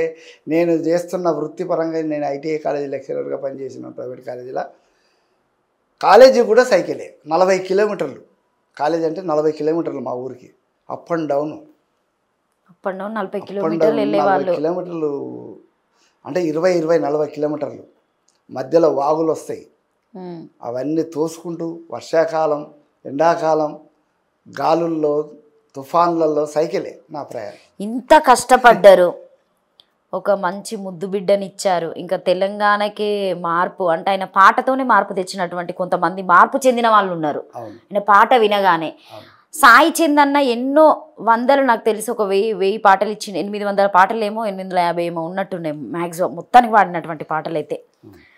ఆ పాటల్లో బాగా మిమ్మల్ని అంటే ఇప్పటికీ గుర్తు చేసేటువంటి పాట ఏంటి బాబాయ్? అంటే నా పాటనే, నాన్న పాటనే నన్ను కదిలించిందంటే మొట్టమొదటి సాయి చంద్ నోట విన్నది కూడా నాన్న పాట. నేను ఎప్పుడు ప్రత్యక్షంగా సాయి చంద్ వేదికలు వినబడుతుంటే వినలే. ఎప్పుడు తెలంగాణ మూమెంటు కంటే ముందు సంగతి చెప్తున్నా. తెలంగాణ మూమెంట్ 2007 నుంచి తెలంగాణ మూమెంట్లో సాయి వచ్చింది. 2007 వరకు నేను సాయి చంద్ ప్రత్యక్షంగా పాటలు వేదిక మీద పాడుతుంటే, అంటే ఆయన తను కూడా పీడిఎస్ ఆర్గనైజేషన్లో పనిచేసాడు. అరుణోదయ సాంస్కృతిక సమాఖ్యలో కూడా సిటీ సెక్రటరీగా పనిచేసాడు. ఆ టైంలో కూడా నేను ఎప్పుడు వేదిక మీద ప్రత్యక్షంగా చూడలే. కానీ ఎవరైనా చెప్తే వినడం వరకే, అంతే. పాడతాడని తెలుసు, ఊళ్ళోనే పాడతాడని తెలుసు, కానీ నేను ప్రత్యేకంగా సాయి పాడుతుంటానే చూడలే. కానీ 2006 గుంటూరు మహాసభ, గుంటూరులో ఒక మహాసభ జరుగుతుంది పీడిఎస్యులో, రైతు కూలి సంఘంలో. ఆ సభకు నేను కూడా వెళ్ళిన, సాయి కూడా వచ్చిండు. హైదరాబాద్ నుంచి తను వచ్చిండు, నేను అమర్చింత నుంచి నేను వెళ్ళిన, అంటే ఆర్గనైజేషన్ పరంగా. అక్కడ ఒక రాత్రికి అందరం కూర్చున్నప్పుడు సాయి వాళ్ళ ఫ్రెండ్స్ అందరు కూడా, అంకుల్ నీ మీద అంటే నాన్న మీద ఒక పాట రాసిండు అంకుల్ సాయి, గొప్ప పాట రాసిండు, అది మీకు కూడా చాలా బాగా అనిపిస్తుంది, వినండి అంకుల్ అని అన్నాను. అంటే అంత బాగుందా నాన్న పాట అంటే, అంత గొప్పగా రాశారా అని నేను అనుకున్నాను. రాశాడు అంకుల్, చాలా బాగా రాసిండు, మాకే చాలా ఆశ్చర్యంగా ఉంది. సాయి ఇంత ఇన్స్పైర్ అయ్యి రాయడం అనేది చాలా అరుదైన విషయం. అంటే సహజంగా మేడం తల్లుల మీద అందరం రాస్తారు, కవులందరూ రాసిండు. చరిత్ర పుట్టినప్పటి నుంచి దేవత, తల్లే అసలు ప్రధానమైన భూమిక పుట్టుకకు. సో తల్లి గురించి మరవని కవి లేడు, తల్లి గురించి రాయని కవి అంటూ ఈ చరిత్రలో లేరు. తండ్రి గురించి రాసిన చరిత్రలు లేవు. అంటే పెద్ద పెద్ద కవులు కూడా, అంటే పోతన లాంటి వాళ్ళు, లేక తిక్కన లాంటి వాళ్ళు, అలాంటి పెద్ద పెద్ద కవులు కూడా అమ్మను గురించి రాశారు, కానీ తండ్రిని గురించి ఎక్కడ స్మరించలేదు. ఆయన గొప్పతనాన్ని ఎక్కడ చాటుకోలేదు, చెప్పలేదు. సో ఎందుకు చెప్పలేదంటే తండ్రులకు అంత బాధ్యత లేని వాళ్ళు, తండ్రులు అంత కుటుంబాన్ని మీద దృష్టి ఉండదు, తల్లికే ఎక్కువ ఉంటుంది, తండ్రికి పిల్లల మీద కూడా అంత దృష్టి ఉండదు, తన సొంత జీవితాన్నే ఎక్కువగా నడుపుతుంటాడు. అంటే తను వ్యక్తిగతంగా ఏదైనా బయట తాగడము, తినడము, లేదా తన సంతోషం కొరకే, స్వార్థం కొరకే ఉండడము అనేది సొసైటీలో అదొక పేరు వచ్చేసింది తండ్రికి. అలాంటి రికార్డును బద్దలు కొట్టిండు సాయి. ఆ సందర్భంగా మా సభలో పాట పాడతాడు రేపు అంటే, ఆ పాట విన్నప్పుడు మీకు ఏమనిపించింది బాబాయ్? పాట విన్నప్పుడు మేడం, పాడిన తర్వాత చెప్తా, అది ఏమనిపించిందంటే, ఆ ఒక్కొక్క చరణాల్లో మొత్తం నా జీవితం కనబడింది మేడం. మీరు చాలామంది అనుకుంటారు కానీ అది అందరి తండ్రులు లేరు. ఆ పాటలో ఉండే విధంగా లేదా ఆ పాటలో ఉండే ఒక్కొక్క వర్డు అదంతా నా జీవితాన్ని తను చవి చూసిండు, స్మరించుకున్నాడు. ఒక్కొక్క ప్రాంతంలో ఒక్కొక్క టైంలో మా నాన్న ఎట్లుండేవాడు, ఎలాంటి పరిస్థితులు ఎదుర్కొన్న మా నాన్న ఇంత గట్టిగా ఉన్నాడు. మీరు అన్నారు ఇంత గట్టిగా ఎట్లున్నారని. పాట రూపంలో అందించాడు. నాన్న అంటే ఇట్లా ఉండాలి అని చెప్పిండు. అది ఆ సభలో పాడుతుంటే విని చాలా నాకు ఏడుపు వచ్చింది. అంటే కంట్లో చెమ్మగిలినాయి కానీ, నీళ్ళు చెమ్మగిలినాయి కానీ సంతోషం అనిపించింది. అంటే ఇంత గొప్పగా వాడతాడా నా కొడుకు, ఇంత గొప్పగా కూడా రాయగలడా, చాలా గ్రేట్ బిడ్డ అనుకున్నా. కానీ నేను తన ముందు చెప్పలేదు. మళ్ళీ అనుకున్నాను, నేను ఆడియన్స్లో కూర్చొని విన్నా. చాలా సంతోషం బిడ్డ అనుకున్నాను. అది నాన్న నాన్న నాన్న నాన్న నాన్న నాన్న నీ మనసెంత మంచిదో నాన్న, నాన్న నాన్న నాన్న నీ ప్రేమెంత గొప్పదో నాన్న.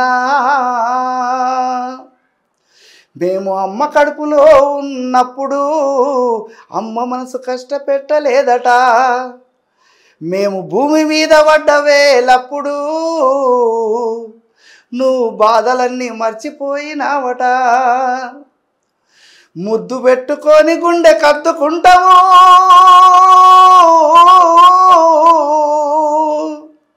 ముద్దు పెట్టుకొని గుండె కద్దుకుంటావు, బారసాల చేసి నువ్వు గౌరంగా చూసుకున్నావు.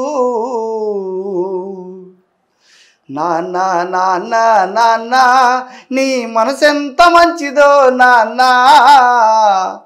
నాన్న నాన్న నాన్న నీ ప్రేమెంత గొప్పదో నాన్న.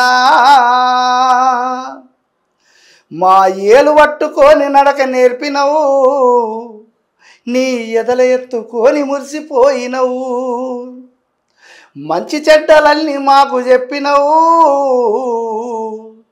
మేము ఎదుగుతుంటే నువ్వు పొంగిపోయినవు. మేము చిన్న తప్పు చేసినా మాకు బుద్ధులెన్నో చెప్పినవు, బుజ్జగించినవు, బుద్ధులెన్నో చెప్పినవు, బుజ్జగించినవు. మేము చిన్న తప్పు చేసినా చిరునవ్వుతోనే మన్నిస్తివి. నాన్న నాన్న నాన్న నీ మనసెంత మంచిదో నాన్న, నాన్న నాన్న నాన్న నీ ప్రేమెంత గొప్పదో నాన్న. కుటుంబ భారమంత మోసుకొచ్చినవు, బాధ్యతకు మారు పేరైనవు, నీ కష్టమంతా కడుపులోనే దాసుకుంటివి, నీ కన్నీళ్ళు కంటిరెప్ప దాటనీయలే. మేము ఒక్క పూట పస్తులుంటే చూడలేవయా,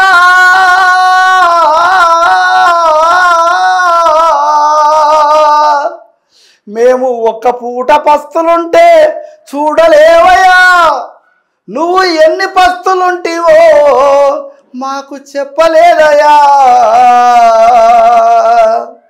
నాన్న నాన్న నాన్న నీ మనసెంత మంచిదో నాన్న, నాన్న నాన్న నాన్న నీ ప్రేమెంత గొప్పదో నాన్న.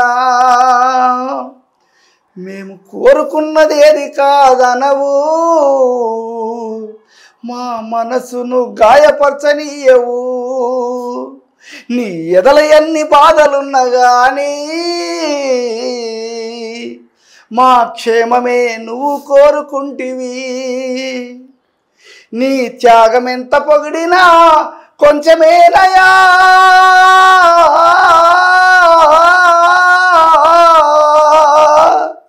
నీ త్యాగం ఎంత పొగిడినా కొంచెమేనయా, త్యాగశీలి నాన్న నీకు పాదాభివందనమయ్యా.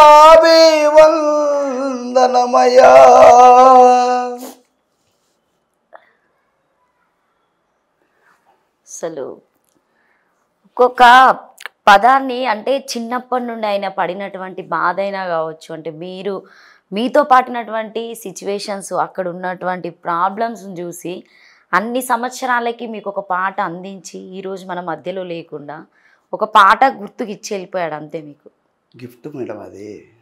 నాట్ ఓన్లీ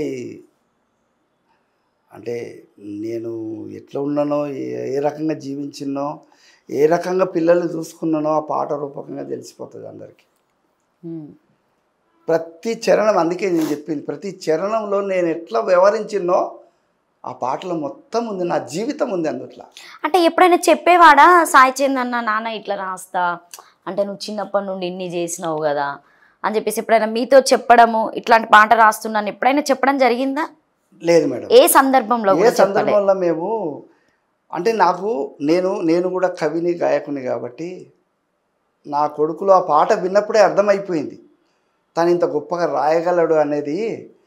తన జీవితం తనని నేర్పించింది అనుకున్నా.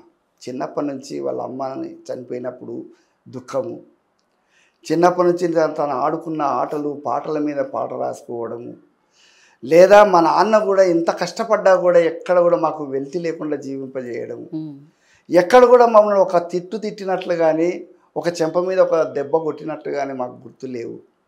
ఇలాంటి నాన్నలు అందరికీ ఉండరు. కుటుంబాల్లో ఎన్నో ఆటుపోట్లు వస్తుంటాయి. సంసారంలో సరిగా సేరు బియ్యం లేకపోతే కూడా కొట్లాటలు, పీకులాటలు ఉంటాయి. కానీ ఏమీ లేకున్నా ఒక్కనాడు మా అమ్మ నాన్న కొట్లాడడం మేము చూసి లేము. ఒకనాడు మమ్మల్ని అరే మీరు ఇట్లా చేస్తున్నారు, అట్లా చేస్తున్నారు తిట్టినట్లు మాకు ఎక్కడ, అంటే మాకు వయసు వచ్చే వరకు, అంటే 10వ తరగతి వరకు మనకు తెలిసిపోతుంది. ఎక్కడ కూడా మమ్మల్ని తిట్టినట్లు, కొట్టినట్లు, మీరు చదువులు బంద్ చేయండి, ఇక ఏదో పని చేసుకొని బతకండి అని చీదరించుకోవడము, ఇట్లాంటి వ్యవహారాలు మా నాన్నలో ఎక్కడ కనవల్లే. ఎప్పుడు చూసినా నిరాడంబరంగా, నిర్భయంగా, చాలా సాఫీగా ఉంటాడు మా నాన్న. ఎప్పుడు కూడా ఆటుపోట్లు, అసలు భూమి తలకిందులైన మా నాన్న మాత్రం బెదరడు, అదరడు. బాబా ఇంకొకటి ఏంటంటే, మనకి ఉద్యమం స్టార్ట్ అయినప్పటి నుండి ఆ ఉద్యమాల్లో పోరాటం చేసినటువంటి వ్యక్తి సాయి చంద్ అన్న ఎన్నో పాటలు అందించిండు. అలాంటి సందర్భంలో మీరు అనుకున్నారా అంటే వీడు అక్కడ పాడగలుగుతాడు, అందరిని మెప్పించగలుగుతాడు, మళ్ళీ అప్పుడు ఉన్నటువంటి మన ప్రభుత్వం కోసమే చాలా వరకు ఆయన తపన పడి పాడినటువంటి పాటలు చాలా ఉన్నాయి. అసలు సాయి చంద్ అన్న వస్తుండు అని అంటే ఇక స్టేజ్ అంతా అలర్ట్ ఉండి ఆయన ఎప్పుడెప్పుడు పాట పాడతాడని చూసే వాళ్ళు ఉండేటోళ్ళు. అందులో మనకి శ్రీకాంతచారి చనిపోయినప్పుడు కూడా అందరి గుండెల్ని ఇట్లా పిండించేలాగా పాట పాడిండు. ఆ పాట అంటే మనము ఎప్పటికి ఇంకా తరతరాలు గుర్తుండిపోతుంది ఆ పాట. శ్రీకాంతచారనే కాకుండా ఎంతో మంది, వేల మంది తల్లిదండ్రులు వాళ్ళ పిల్లలను కన్నా కూడా పిల్లలను కానీ ఉద్యమ కార్మికులు మా పిల్లల్ని మీకు అప్పచెప్తున్నాము అని బలి పశువులుగా అయినటువంటి వాళ్ళు చాలా మంది ఉన్నారు. ఇప్పటికి తల్లిదండ్రులు ఏ పరిస్థితిలో ఉన్నారో ఎవరికి తెలియని సిచ్యువేషన్లు ఉన్నాయి ఇప్పుడు. ఆ పాట పాడినప్పుడు మీరు ఎలా అనుకున్నారు అంటే, ఇప్పుడు నాన్న మీద వాడాడు, తర్వాత దేవుణ్ణే ప్రశ్నించినటువంటి వ్యక్తి, ఒక రచయిత కావచ్చు, ఒక గాయకుడుగా కావచ్చు, మిట్టపల్లి సురేందర్ గారు రాసినటువంటి ఆ పాటను తీసుకొని ఈయన అంత మంచిగా పాడి, అసలు ఇక ఆ రోజు అక్కడ మనం ఆ సభలో జరిగిన సిచ్యువేషన్ మనకు తెలుసు. అది పాడినప్పుడు మీరంటే మీరేమనుకున్నారు బాబాయ్? ఇంతకంటే గొప్పగా ఎవరు పాడలేరని మాత్రం అనుకున్నాను నేను. ఎందుకంటే ఆ స్వరము అవి ఒక ఇవి ఉంటాయి మేడం, 6 స్వరాలు ఉంటాయి సంగీతంలో. 6వ స్వరం అందుకోవడము అనేది అంత సులువైన విషయం కాదు. ఒక స్వరం, 2వ స్వరం వరకే, 3వ స్వరం వరకే ఆగిపోతాం. సాయికి 6వ స్వరం వరకు వీటికి అందుకున్నాడంటే ఇంతకంటే గొప్పగా అంటే అందులో లయబద్ధంగా ఒక ఆలాపన తీస్తే ఆ ఆలాపనలోనే జనాలను ఏడిపించేటట్లుగా అందుకోవడం ఆ పాట స్వరము ఇంత గొప్పగా ఇంకెవరు పాడలే. ముట్టేపల్లి సురేందర్ గారు పాట రాసిండు కానీ ఆ పాటలో ఇంత జీవం ఉందా, ఇన్ని లక్షల మందిని కూర్చోబెట్టగలుగుతుందా, ఇంత లక్షల మందిని కన్నీరు కార్పించగలుగుతుందా, ఒక కంఠస్వరం ద్వారా ఇంతమందిని కదిలించగలుగుతుందా? ప్రపంచం మొత్తం సైతం ఎక్కడ తెలంగాణ ప్రజలు ఉన్నారో అక్కడ అంతా కూడా సాయి చంద్ పాటకు తల్లడిల్లిపోయిండ్రు. ఎక్కడ దుబాయ్, ఎక్కడ అమెరికా, ఎక్కడ లండన్, అక్కడ ఉండే తెలంగాణ ప్రజలంతా కూడా సాయి చంద్రుడు ఈరోజు అంత గొప్పగా అనుకున్నారంటే సాయి చంద్ తప్ప ఎవరు పాడినా అది వినాలనిపించదు. ఇప్పటికీ సాయి చంద్ పాడుతుంటే వింటునే వాళ్ళము. సాయి చంద్ లేని స్వరం ఈరోజు విన్నా ఆయన స్వరమే మనకు మదిలో వినబడుతుంది. ఎవరు పాడినా సాయి చంద్ ఉంటే వేరు.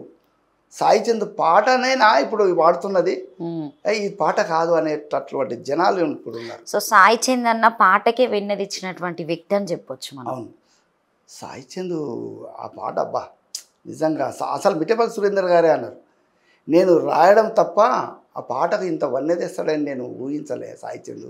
అటు మొట్టమొదటిసారి సాయి చంద్ పాడేటప్పుడు కూడా మిట్టపల్లి సురేందర్ గారు ఇంత గొప్పగా పాడతాడా ఈ పిల్లగాడు నా పాటని అని అనుకున్నాడట. కానీ నంది అవార్డు కూడా వచ్చింది ఆ పాట. అవును, ఆ పాట మీరేమైనా పాడగలుగుతారా బాబాయ్? అంటే పాడగలుగుతా, కొద్దిగా అంత స్థాయిలో పాడలేను, సాయిని మనం బీట్ చేయలేను, కానీ తన కొరకు పాడతాను.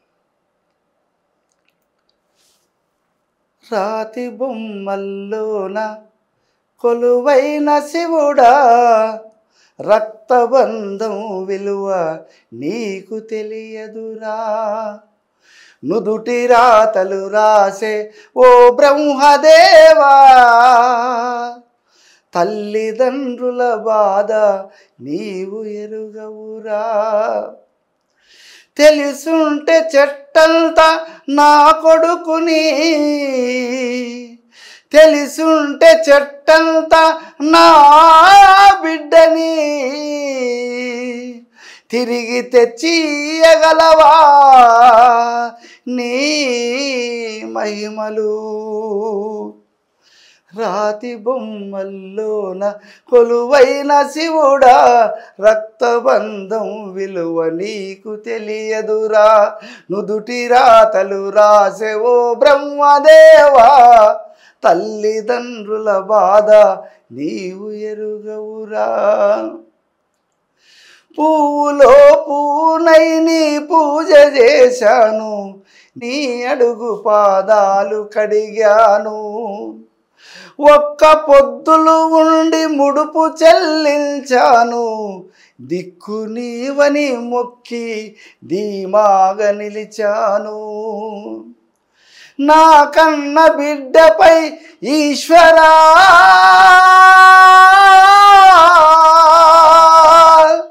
నా కన్న బిడ్డపై ఈశ్వరా, నీ కరుణ ఏ మాయరా శంకరా, నీ సతికి గణపతిని ఇచ్చావుగా, నీ సతికి గణపతిని ఇచ్చావుగా, ఈ తల్లిపై నీ మతి ఏ మాయగా, రాతి బొమ్మల్లోన కొలువైన శివుడా, రక్తబంధం విలువ నీకు తెలియదురా, నుదుటి రాతలు రాసే ఓ బ్రహ్మదేవా, తల్లిదండ్రుల బాధ నీవు ఎరుగవురా, తెలిసుంటే చెట్టంత శ్రీకాంతుని, తెలిసుంటే చెట్టంత సాయి చందుని, తెలిసుంటే చెట్టంత తెలంగాణ బిడ్డలని మళ్ళీ పుట్టించగలవా. ఆ రోజు అసలు అన్న పాట పాడుతూ ఉంటే అసలు ప్రతి ఒక్క తల్లి హృదయాన్ని ఇట్లా అసలు పిండించి, అసలు ఏంటంటే ఇక వాళ్ళు ఈ పాటలో ఇంతుందా, ఒక తల్లి శోధన, ఆమె ఏడ్చే విధానము, అంటే ఎంతో కొంతమందికి పెళ్ళైన తర్వాత కూడా పిల్లల్ని కనడం కోసం ఇప్పుడు హాస్పిటళ్ళలో తిరగడం, సంవత్సరాల కోసం తపన పడుతూ ఏదో ఒక సందర్భంలో ఎక్కడో ఒక అదృష్టంగా, అది డాక్టర్ అయినా కావచ్చు, దేవుడైనా కావచ్చు, ఒక ముడుపులు కట్టడం అయినా కావచ్చు, పిల్లలు పుడుతున్నారు. అలాంటి పిల్లలు చేతికి వచ్చిన తర్వాత అందకుండా వెళ్ళిపోతూ ఉంటే అసలు ఎటు వెళ్ళిపోతున్నది, అసలు ఏం జరుగుతున్నది అనే సిచ్యువేషన్లోనే ఉన్నారు ఇప్పటికి కూడా. యువత అట్లనే ఉన్నది. ఇంకొకటి బాబాయ్ ఏంటంటే, ఇంకా అప్పుడు అవన్నీ జరిగిపోయిన సంఘటనలు తెలుసు మనకన్నీ. అన్న చనిపోయినప్పుడు కూడా ఎవరు మనం తీసుకోలేని సందర్భం అది. ఆ టైంలో కూడా మీకు బీఆర్ఎస్ ప్రభుత్వం, అప్పుడున్నటువంటి ప్రభుత్వం బీఆర్ఎస్ ప్రభుత్వం రావడం, మాట ఇవ్వడం కూడా జరిగింది. అంటే ఆ మాట నిలబెట్టుకున్నదా మీకు ఇచ్చినటువంటి మాట? మేడం, నేను మా సాయి చంద్ని కన్నాను, పెంచాను. పాట కూడా నన్ను చూసి ఇన్స్పైర్ అయ్యి నేర్చుకున్నాడు. గొప్పవాడుగా, గొప్ప గాయకుడిగా కూడా తన స్వయం కృషి ద్వారానే అయ్యాడు. అయితే మాజీ ముఖ్యమంత్రి వర్యులు శ్రీ కల్వకుంట్ల చంద్రశేఖరరావు సారు, నేను సాయిచంద్ చనిపోయినప్పుడు ఆ సాయిచంద్ని చూసి నా గుండెలు కరిగిపోయినాయి మేడం. నేను నిజంగా కూలిపోతానేమనుకున్నా ఆ రోజు. సాయిచంద్ని చూసి నిద్రపోయినట్టున్నాడు నా కొడుకు. బిడ్డ ఎందుకు రాయిళ్ళు వదిలి వెళ్ళిపోతీవి, కనీసం ఒక్క మాట కూడా చెప్పకుండా నాన్న నేను వెళ్ళిపోతున్నా, నీకు ఏమీ ఇవ్వలేకుండా, నిన్ను ఏమీ చూడలేకుండా నన్ను ఇంత మంచిగా చూసుకున్న నిన్ను కనీసమైన నిన్ను తల కొరివి పెట్టేవరకన్నా ఉండవలసిన వాడిని నేను. అన్న కూడా వెళ్ళిపోయా, మమ్మల్ని ఇద్దరిని వెళ్ళి ఒక్కనాడు కూడా తిట్టకు. ఇంత గొప్పగా పెంచి ఇంత గొప్ప మంది హృదయాల్లో నన్ను నిలబెట్టి నాకు రక్తంతో పాటు నాకు బుద్ధి జ్ఞానం కూడా ఇచ్చినావు నాన్న. ఇలాంటి తండ్రికి నేను ఏమి చెప్పలేకుండా వెళ్ళిపోతున్నాను. నన్ను క్షమించి నాన్న అనుకున్నాడు ఏమో, కానీ నా బిడ్డను చూసి నిజంగా మేడం ఆ రోజు అనేక మంది ఛానల్స్ వాళ్ళు, ఎమ్మెల్యేలు అందరూ కూడా నేను అప్పటికి బ్రతికున్నాననే విషయం కూడా ఎవరికి లోకాలకి తెలియదు. సాయిచంద్ వాళ్ళ నాన్న ఇప్పటికీ ఉన్నాడా అని ప్రశ్నార్థకంగా ఉండే పరిస్థితుల్లో నేను కనబడేటలకు ముఖ్యమంత్రి సారు, సార్ నేను కనిపించాను, కానీ నా కొడుకుని నీకు అంటే ఈ తెలంగాణ ఉద్యమం కొరకు నేను నీ ఎంబడే సాగనంపాను, నీకే వదిలిపెట్టాను. నేను నా కొడుకు ద్వారా ఏ ఆస్తులు సంపాదించుకోలేదు, ఎలాంటి గౌరవప్రదమైనటువంటి పదవులు సంపాదించుకోలేదు. కేవలం నా కొడుకు మంచిగా ఉండడనే దాంతో నేను చూసి సంతోషపడ్డా. ఈ గొప్ప కార్యాన్ని తలపెట్టిన మీకు తెలంగాణ రావాలనే తపన కోసం పోతున్న నీ మార్గంలో నా కొడుకుడు ఒక చిన్న అడుగులు వేస్తున్నాడని చూసి సంతోషపడ్డాను తప్ప ఎన్నడూ కూడా నా కొడుకు నాకు ఏదో ఆస్తులు ఇస్తాడో, పెద్ద పదవి వచ్చిన తర్వాత గొప్ప స్థానంలో కూర్చున్నబెడతాడని నేను ఆశించి ఈనాటి వరకు కూడా నేను ఎవరికి తెలియకుండా ఉన్నాను సార్. అంటే చాలా సారు కూడా అయ్యా చాలా గొప్ప విషయం, ఇంత గొప్ప కొడుకుని కానీ నా దగ్గరికి తీర్చినావు, నీ కొడుకుని నా కొడుకులాగా చూసుకున్నా. ఇప్పుడు నీ కొడుకు నిన్ను తండ్రిగా ఎంత గౌరవం ఇవ్వాలనుకుని ఉంటాడో అంతటి గౌరవ స్థానం నీకు తప్పకుండా ఇస్తా. అంటే పెద్ద స్టేజ్కి, అంటే ఒక స్టేజ్కి రావడం అనేది ఎంత కష్టపడితే వస్తామో మనందరికి తెలుసు, కష్టపడ్డది.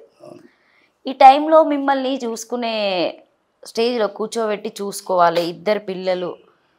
అప్పుడంటే ఇంకా ఆ సందర్భంలో అమ్మ చనిపోయింది, ఆ టైంలో మీరు మళ్ళీ పెళ్లి చేసుకోవడం, పిల్లలకి దూరం కావడం, వాళ్ళు మళ్ళీ ఏదో అర్థం చేసుకొని రావడం, ఇవన్నీ జరిగినాయి.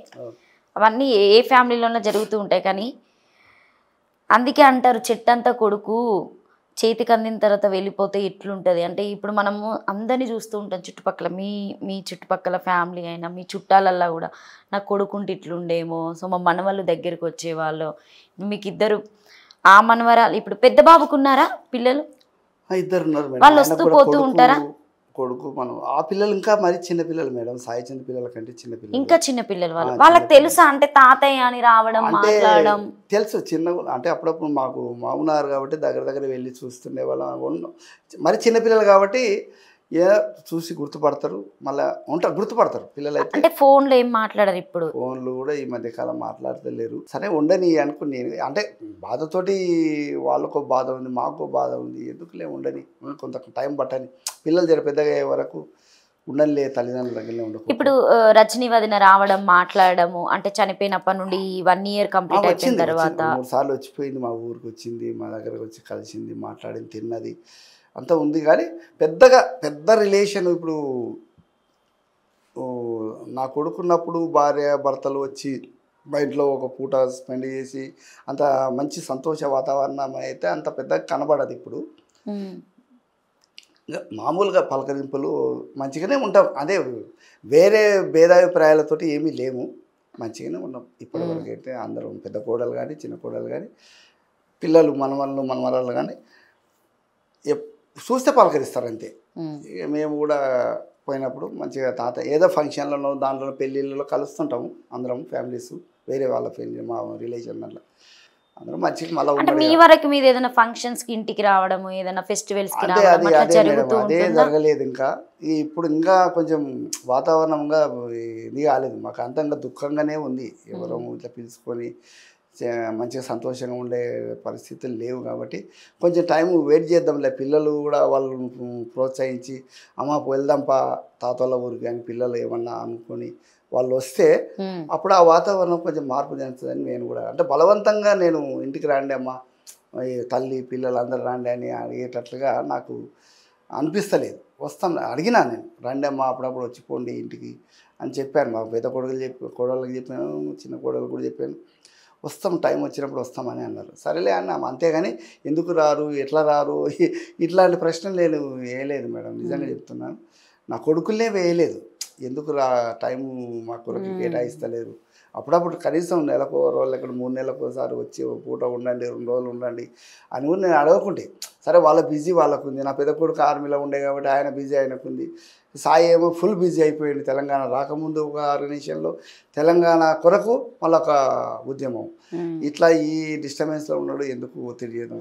అయితే వచ్చిపోవడం అనేది సాయిలో ఉండేది. ఎప్పుడైనా కానీ ఇంటికి వస్తే ప్రత్యేకమైనటువంటి ఆ రాక మాత్రం చాలా మంచిగా అనిపించేది. 1 గంట సేపు ఉన్నా మాకు 1 సంవత్సరం ఉన్నంత సందడి చేసిపోతుండే. ఇప్పుడు పాప చదువుతుందా, జాబ్ ఏమైనా వచ్చిందా? అప్పుడు తన బాధ్యతలు అన్న కూడా తీసుకుంటా పెళ్లి చేస్తా అని చెప్పడం కూడా నా బిడ్డ కదా?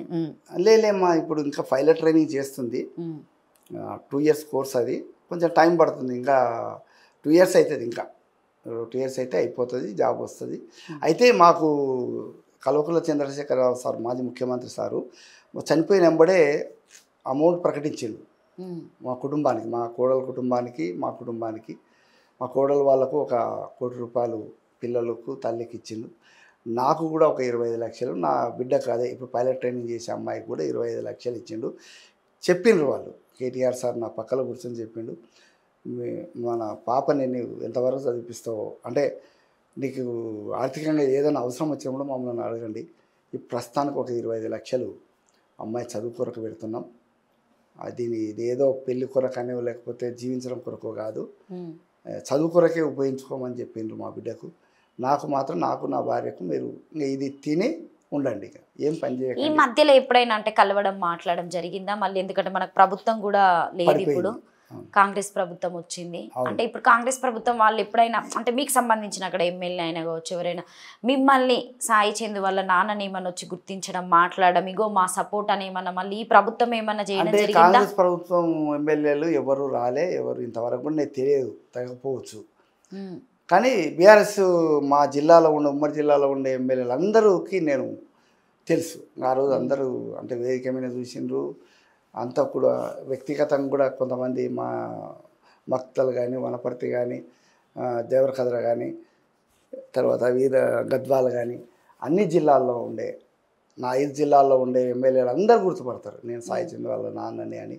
ఒకవేళ సడన్గా గుర్తుపట్టకపోయినా ఎవరైనా ఉండి సాయి చందు వాళ్ళ నాన్న వచ్చిందంటే వెంటనే రెస్పెక్ట్ ఇచ్చి అరే రండి కూర్చుందిరా అని చెప్పి ఇవ్వడం చాలా, అదైతే చాలా గొప్ప విషయం మేడం. నా కొడుకు నాకు ఈరోజు ఇంత స్థానం కల్పించిందంటే నా కొడుకు ద్వారానే. ప్రతి ఎమ్మెల్యే కానీ, మినిస్టర్లు కానీ, మాజీ టీఆర్ఎస్ వాళ్ళు, ఎంపీలు కానీ ఆ ప్రాంతంకి వచ్చిందంటే మాత్రం తప్పకుండా సాయి చందు వాళ్ళ నాన్నని పలకరించాలని నేను అయినా పోతా, లేదంటే వాళ్ళన్నా వచ్చి అరే సాయి చందు వాళ్ళని పలకరించాలని వచ్చి పలకరించి నీకు ఎప్పటికీ అండగా ఉంటాం, నువ్వు మర్చిపోవద్దు. అంటే మేము లేమని, మా గవర్నమెంట్ లేదని, లేకుంటే మాతోటి అవసరం లేదని నువ్వు ఉండొద్దు, తప్పకుండా నీకు సహాయం సహకారాలు అందిస్తాం. సాయి అంత కృషి చేసిండు తెలంగాణ కొరకు, సాయి అంతటి స్థానాన్ని మా అందరికీ ఎమ్మెల్యేలుగా ఉండడం అంటే సాయి కూడా ప్రధానమైన పాత్ర ఉంది కనుక సాయిని ముఖ్యమంత్రి సార్ని ఎట్లా చూస్తామో సాయిని అట్లా చూసుకుంటాం మేము, అంటే అంత గౌరవంగా చూసుకుంటాం. గిడ్డంగ్ల చైర్మన్గా ఇచ్చినటువంటి అప్పుడు అన్నకి అది జరుగుతున్న దాంట్లోనే అన్న అందరి మధ్యలోకి వెళ్ళి వెళ్ళడం జరిగింది. తర్వాత అది రజనీ వదినకి ఇవ్వడం జరిగింది. ఆమె ప్రమాణ స్వీకారం చేసేటప్పుడు అంటే ఆ ప్రమాణ స్వీకారం చేస్తున్నప్పుడు మీరు రాలేకపోయారు. ఎందుకు అంటే మీకు అంటే పిలవలేదా లేకపోతే ఏమైనా ఫ్యామిలీ ప్రాబ్లమ్సా? నాకు ఆరోగ్యం బాగాలేక ఉండే అప్పుడు జర ఒకటి, వర్షాలు కూడా విపరీతంగా ఉండే ఆ రోజు. ఆమె ప్రమాణ స్వీకారం లేదు ఆ రోజు కానీ మరుసటి రోజు కానీ నాకు చెప్పింది మామయ్య గారు రండి అని చెప్పడం జరిగిందా అని అన్నది. మీరు రాగలుగుతారా అని అడిగింది. అంటే లేదమ్మా నాకు ఆరోగ్యం అయితే బాగాలేదు కొంచెం, ప్లస్ వర్షం తుఫాన్ లాగా ఉంది. ఇక నేను వచ్చి ఒక 10 ఇంకా ఆమె ఏమన్నదంటే 10-15 నిమిషాల కంటే ఎక్కువ ఉండను నేను, ఎందుకు ఆమె ఈ టైంలో అంటే అప్పటికే నెలనే అయింది కదా, బాగుండదు నాకే అక్కడ ఉండబుద్ధి కూడా కాకపోవచ్చు, మీరు అంత దూరం నుంచి ప్రయాణం చేసి వచ్చి ఇబ్బంది ఎందుకు పడతారంటే లేదులేమ్మా నాకు రాలేను, మీరు నువ్వు పిలిచినా కూడా నేను రాలేని పరిస్థితి, వద్దులేమ్మా అని చెప్పినా ఇంకా అంతే. అప్పుడే అక్కడే చెప్పిన ఫోన్లోనే నేను రాలేనమ్మా ఏమనుకోవద్దు. అది అయిపోయిన తర్వాత కొత్త ప్రభుత్వం రాగానే ఇప్పుడు వీళ్ళు బదిలీ కావడం జరుగుతుంది. సో ఏదైతే మనకు పాత ప్రభుత్వం ఉన్నదో వెళ్ళిపోయి కొత్త ప్రభుత్వం రాగానే ఆ బ్యాక్ సైడ్ ఆమె సీటు వెనుక కూర్చున్నప్పుడు సాయి చందన్న ఫోటో పెట్టుకోవడం జరిగింది. అంత పెద్ద సచివాలయంలోకి వెళ్ళి ఆమె ఆ ఫోటో తీసుకొని వెళ్తూ ఉంటే ఆ రోజు ఆమె ఆ సంఘటన అసలు అది మర్చిపోలేనిది. చనిపోయినప్పుడు ఎంతమంది బాధపడ్డారు, అదే రోజు ఆ ఫోటో తీసుకుని ఆమె బయటికి వెళ్తూ ఉంటే కూడా జనాలు అట్లనే బాధపడ్డారు. అప్పుడు మీరున్నారు ఆ టైంలో వెంటంటే మీరు లేరు అంటే నేను అంత యూట్యూబ్లో చూస్తున్నారు అంతే. అప్పుడు మీకు ఏమనిపించింది బాబాయ్ అంటే ఆ టైం అంటే అది అంటే నేను ఎందుకు అడుగుతున్నా అంటే సాయి చందన్నకు అక్కడ మర్యాద లేకపోయిందా లేకపోతే ప్రభుత్వం మారడం వల్ల వాళ్ళు పంపించే సిచ్యువేషన్ ఏర్పడిందా? సాయి చంద్ మీద గౌరవం లేదా అనేది నేను అనుకోను. ఎందుకు అనుకోనంటే నేను కూడా ఆఫీస్కి వెళ్ళాను, సాయి చంద్ చైర్మన్గా ఉన్నప్పుడు 2-3 సార్లు వెళ్ళాను ఆఫీస్కు. అక్కడ ఉండే ఎండి కానీ అక్కడ ఉండే సిబ్బంది కానీ గతంలో ఉండే చైర్మన్ల కంటే సాయి చంద్ యొక్క చైర్మన్ పదవిని మేము చాలా గొప్పగా అనుకుంటున్నామని చెప్పింది వాళ్ళు. నేను అడిగినాను సిబ్బందిని కానీ ఎండి సార్ని కానీ అక్కడ ఉండే సెక్యూరిటీ గార్డుని కూడా అడిగిన, సాయి చంద్ వచ్చిన తర్వాత మీకు ఏమైనా మెరుగుపడిందా లేకపోతే మామూలుగా యథావిధంగా ఉందా అని అడిగిన. అడిగితే అసలు సార్ ఉండవలసిన వాడు సార్ వచ్చిన కొద్ది రోజులకే మాకు కొన్ని మార్పులు జరిగినాయి. మాకు కొంచెం జీతాలు పెరగడం అని కానీ అంటే చిన్న ఎంప్లాయీస్ అటెండర్స్ కానీ సెక్యూరిటీ వాళ్ళు కానీ మాకు చాలా మంచిగా చేసిండు, డ్యూటీస్ కూడా మార్చేసిండు, కొంచెం మార్పులు చేర్పులు అడిగితే చేద్దామని చెప్పి చేయించిండు. ఇట్లా గవర్నమెంట్ నుంచి ఏది అవసరమైతే అది తను వెంబడే స్పందించి చేసిండు. ప్లస్ రెస్పెక్ట్ కూడా ఎవరికి ఎంత రెస్పెక్ట్ ఇవ్వాలో అంత ఒక ఎండి గారు కూడా సాయి చంద్ సార్ అని ఇచ్చి ఉంటే కూడా లేదు సార్ మీరు కూర్చొని మాట్లాడండి, మీరు నిలబడకండి అని నన్ను కూడా చాలా రెస్పెక్ట్ చూసిండు మీ కొడుకు అని. నన్ను కూడా నేను వెళ్తే ఇప్పుడు కూడా మేడం సాయి చంద్ ఉన్నప్పుడు ఎట్లా చూసినారో గౌరవంగా ఇప్పుడు కూడా అదే రెస్పెక్ట్ ఎందుకు చూసినంటే సాయి చంద్ మీద అంత గౌరవం ఉంది. అంత గౌరవం ఉండబట్టే నేను పోతే కూడా పలకరిస్తున్నారు. ఈరోజు కూడా మా కోడలు కూడా అదే గౌరవం ఇచ్చిండ్రు. కాకపోతే ఆ గవర్నమెంట్ మార్పు వల్ల గవర్నమెంట్ అధికారులు చెప్పడం వల్ల చేసింది తప్ప వాళ్ళు స్వయంగా సిబ్బంది చేసిండ్రని నేను అనుకోవడం లేదు. సో ఇంకొకటి బాబాయ్ ఇప్పుడు చూసుకుంటే మీ మనవడు కూడా పాటలు పాడుతున్నాడు, వాళ్ళ డాడీ బర్త్డేకి కూడా పాట పాడి ఇవ్వడం జరిగింది. అంటే ఇది వారసత్వంగా మీలో ఉన్నటువంటి బ్లడ్ రక్తంతో వచ్చిందనే చెప్పొచ్చు. అంటే ఆ పాట పాడినప్పుడు ఇప్పుడు మీరు వాడారు, తర్వాత మీ కొడుకు వాడారు, తర్వాత మనవడు కూడా వాడుతున్నారు, తర్వాత వదిన కూడా ఒక పాట తను రాసుకున్నటువంటి పాట గుర్తుండాలి ఒక ఆల్బమ్ లాగా అన్నట్టు పాడడం జరిగింది. మీ మనవడు వాడినప్పుడు మీరు ఎలా ఫీల్ అయ్యారు? ఆ పాట మీకు ఏమన్నా వచ్చా? తను పాడిన పాట ఇదే పాట వాడి నాన్న పాటనే మళ్ళీ వాడాడు కదా. ఓకే, అంటే మీరు ఏమనుకున్నారు ఆ సిచ్యువేషన్ లో? అంటే సాయి లేనిది గుర్తు చేస్తున్నాడు నా మనవడు అని అనుకున్నారా మీరు? అవును, ఎందుకంటే మీరు అన్నట్లు మా వంశంలోనే ఉంది. మా నాన్న కూడా వాడుతుండే, తర్వాత మా నాన్న భజన పాటలు పాడుతుండే గుడికాడ, నేను ప్రజా ఉద్యమాల పాటలు పాడినా, నేను సినిమా పాటలు పాడలేదు, ప్రజా ఉద్యమాల పాటలే పాడినా. తర్వాత నా కొడుకు ప్రజా ఉద్యమాలు, తెలంగాణ పోరాట పాటలు, తెలంగాణ రాష్ట్రం కొరకు వచ్చినటువంటి పాటలు, ప్రజల యొక్క జీవితాల మార్పుల కోసం పాడే పాటలు.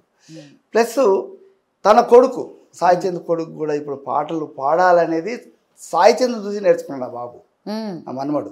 చిన్నప్పటి నుంచి సాయి చంద్ ఇంట్లో కూడా పిల్లలకు యూట్యూబ్లో వినిపించడము, లేదంటే అవసరమైతే తను కూడా పాడడము, ఒక కంజర కొట్టుకుంటూ పాట పాడుతుంటే పిల్లలు ఇతలో వీడియోస్ కూడా వచ్చాయి కొడుకు మన బిడ్డ ఇట్లా పెట్టుకొని పాడుతూ వినిపించడం, ఇట్లా పాడాలి, ఇట్లా స్వరం ఇట్లా ఎత్తుకోవాలి, ఇట్లా చేయాలని చెప్తూ ఉండేవాడు. అది యూట్యూబ్లలో చూశాను నేను. తర్వాత ఒక నడుచుకుంటూ వెళ్ళేటప్పుడు కూడా పాట పాడడం, అంటే ప్రతిదీ కూడా తను అబ్జర్వేషన్, తండ్రిని కొడుకు అబ్జర్వేషన్ చేసిండు, కొడుకులు బిడ్డను కూడా తను అబ్జర్వేషన్ చేసిండు. ఈ పిల్లలకు స్వరం వస్తుందా రాదా, పాడగలుగుతారా లేదా అని టెస్టులు కూడా చేయగలిగిండు. సో దానివల్ల కొడుకు త్వరగా నాన్నగా నేను గుర్తుంచుకోవాలంటే పాటనే అని అనుకున్నాడు. పాట నేర్చుకున్నాడు, నేర్పించింది, ఆమె పాడించింది. కానీ స్వరం లేకపోతే కూడా పాడలేడు, స్వరం ఉంది. అంటే బ్లడ్లో భాగంగానే ఈ స్వరం అనేది కూడా మంచిగానే రావచ్చు. ఇంకా గొప్పగా కూడా సాయి చంద్ కంటే గొప్పవాడుగా పాడొచ్చేమని నేను కూడా అనుకుంటున్నా. చూద్దాం. కానీ ఇప్పటికైతే ఒక ఏమంటారు చూడండి, డాక్టర్ కొడుకు డాక్టరు, యాక్టర్ కొడుకు యాక్టరు, కండక్టర్ కొడుకు కండక్టర్, ఇట్లా అయినట్లు ఒక సామెతల్లాగా పాటగాని కొడుకు పాటగాడు అవుతాడేమో, ఒక గాయకుడు కొడుకు గాయకుడు అవుతాడేమో. ఇప్పుడు బాలసుబ్రహ్మణ్యం కొడుకు చరణ్ గాయకుడు అయింది కదా. అంతకుముందు చరణ్ గాయకుడు అని మేము కూడా అనుకోలే. కానీ బాలసుబ్రహ్మణ్యం ఎప్పుడైతే చనిపోయిందో చరణ్ బయటకు వచ్చేసింది. అట్లా కొన్ని అంటే సంప్రదాయ ప్రకారంగా కొన్ని అవుతాయి. అంటే బ్రాహ్మణుడు కొడుకు బ్రాహ్మణుడు అవుతాడు. అవును. అట్లా గాయకుడు కొడుకు గాయకుడు అయిందంటే అది ఒక సాధన వల్ల అయింది. అంటే ఒట్టిగా ఏం కాలేదు, కొంత సాధన కూడా. సాయి చంద్ కూడా సాధన చేసిండు కాబట్టి అయ్యిండు. మా నాన్న పాడుతుంటే విన్నాడు, నేను విన్నా. నేను పాడుతుంటే నా కొడుకు విని నేర్చుకొని ఇట్లా పాడితే మంచి పేరు వస్తుందేమో అనుకున్నాడు. గొప్ప పేరు వచ్చింది. అంటే బాబాయ్ మీరు ఇలా రావడానికి కారణం కూడా మీకు గద్దర్ అంటే బాగా ఇష్టం అని మేము విన్నాం. అంటే గద్దర్ని కలిసిన సందర్భాలు, గద్దర్ గారితో మీరు పాడినటువంటి సందర్భాలు ఏమైనా ఉన్నాయా? అంటే ఒక మంచి పాట, ఇప్పుడు మన అందరి మధ్యలో కూడా సాయి చందనతో గద్దర్ గారు కూడా లేరు. ఒక మీకు నేను విన్న పాట ఒకటి ఉన్నది, అంటే మీ అందరి మధ్యలో పాడినటువంటి, అప్పుడు మీరు కాలేజ్లో ఉన్నప్పుడు రావడం, కలవడము, మాట్లాడడము, ఆ తర్వాత మిమ్మల్ని తీసుకొని మీతో పాడించడం అని జరిగిందని విన్నాం. అంటే ఫస్ట్ పాట మీతో ఏం పాడారు గద్దర్ గారు? గద్దర్ గారు మొట్టమొదటిసారి ఆయన మా ఊరికి వచ్చినప్పుడు నేను విన్న పాట ఏంటంటే విద్యార్థుల మీద పాడిండు. లాల్ సలాం లాల్ సలాం లాల్ సలాం సలాం లాల్ సలాం సలాం లాల్ సలాం లాల్ సలాం లాల్ సలాం సలాం. భూమి కొరకు భుక్తి కొరకు మన దేశ విముక్తి కొరకు, మన దేశ విముక్తి కొరకు సాగే ప్రతి పోరులోన సాహసులై పోరాడిన లాల్ సలాం లాల్ సలాం లాల్ సలాం సలాం లాల్ సలాం సలాం లాల్ సలాం లాల్ సలాం లాల్ సలాం సలాం. ఉస్మానియా ఇంజనీరింగ్ కళాశాల విద్యార్థి 1000 కత్తి పోట్లకైనా చెలించని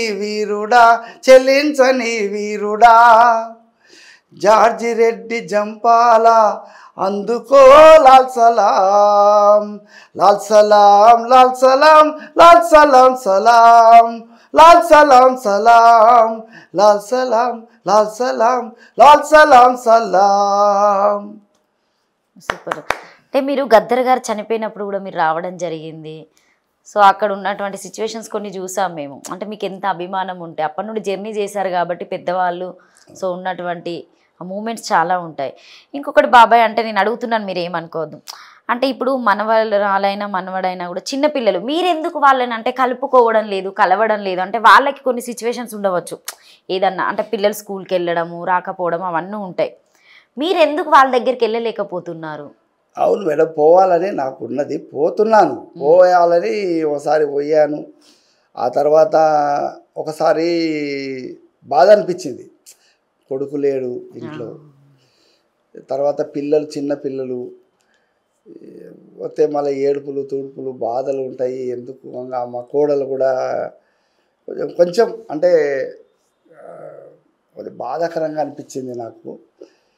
ఎందుకులే మనం ఇప్పుడు జర పిల్లల్ని ఇబ్బంది ఎందుకు పెడదాము అని అనుకొని నాకు మళ్ళీ ఇంకా ఫోన్ల ద్వారానే అడుగుతున్నా, పిల్లలు బాగున్నారేమ్మా అంటే బాగున్నారు, ఓకే మంచిగా ఉన్నానమ్మా, ఎప్పుడైనా వస్తే రండి అందరు కలిసి అని మాత్రం చెప్తాం. మా ఊర్లో బర్త్డే సాయిచంద్ బర్త్డే కూడా చేసింది లాస్ట్ ఇయర్. అప్పుడు కూడా చెప్పిన ఎప్పుడన్నా ఒకసారి రండి అమ్మ పిల్లలు మీరు కలిసి, కారు ఉంది కాబట్టి కారులో ఎప్పుడన్నా ఇట్లా మీటింగ్ రాకుండా ప్రత్యేకంగా ఇంటి కొరకు రండి, పూట ఒక్క గంట సేపు ఉండిపోండి, పిల్లలకు కూడా వాతావరణం చూసినట్టు ఉంటుంది బాగుంటుంది అంటే సరేలే అన్నది. అంతేగాని రావచ్చు ఎప్పుడైనా టైం తీసుకుని ఆమెకు కూడా పోదాంలే అనుకోండి. వస్తుంది ఇప్పుడు ఈ మధ్యకాలం అయితే పొలిటికల్గా అమర్చింత కూడా వస్తుంది పోతుంది, కానీ పిల్లల్ని తీసుకొని ఇంటికి వచ్చేటంత టైం కూడా తనకు దొరుకుతలేదేమని నాకు అనిపిస్తుంది. అంటే కొడుకులను మిస్ అయినాం అంటే మనవాడు మనవరాలను కూడా మిస్ అవుతున్నాం అని ఒక బాధ ఉంటుంది. ఇప్పుడు మీరు వ్యక్తిగతంగా బయటకు చెప్పుకోలేకపోతున్నారు, ఇన్ని బాధలు అనేది మీ చుట్టే తిరుగుతున్నాయి, దానికోసం అని మేము అడగడం అవుతుంది. ఎందుకంటే జనాలు కూడా సో అంటే సాయి చందునే గుర్తుపట్టినటువంటి వ్యక్తులు ఉన్నారు అందరూ సమాజము, అంటే ఉన్నటువంటి హైదరాబాద్ అయినా తెలంగాణ అయినా కావచ్చు, అమెరికా చాలా దేశాలు కూడా తిరిగినటువంటి వ్యక్తి సాయి అన్న. కానీ సాయి అన్న వాళ్ళ ఫాదర్ అని తెలిసింది చాలా తక్కువ మందికి మాత్రమే, కొంతమందికి. కానీ ఆయన పాటతోని తర్వాత వెళ్ళేటప్పుడు మిమ్మల్ని అందరికీ ఒక గుర్తింపు తెచ్చి వెళ్ళిండు.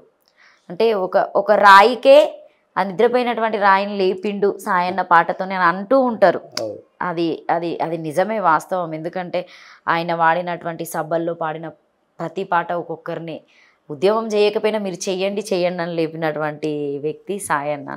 సో ఇప్పుడైతే మన అందరి మధ్యలో లేడు కాబట్టి మీరు ఎప్పుడు గుర్తు చేసుకొని సాయికి ఈ పాట అంటే బాగా ఇష్టము అని రోజు వారిగా గుర్తు చేసుకునే పాట ఏముంటుంది బాబాయ్? కొడుకు మీద కూడా ఒక పాట రాసుకున్నప్పుడు మీరు రాసుకున్నారు, అదే రాసి పాడాను కదా సంవత్సరం ఆ రోజు మీరు వర్ధంతి రోజు పాడడం జరిగింది.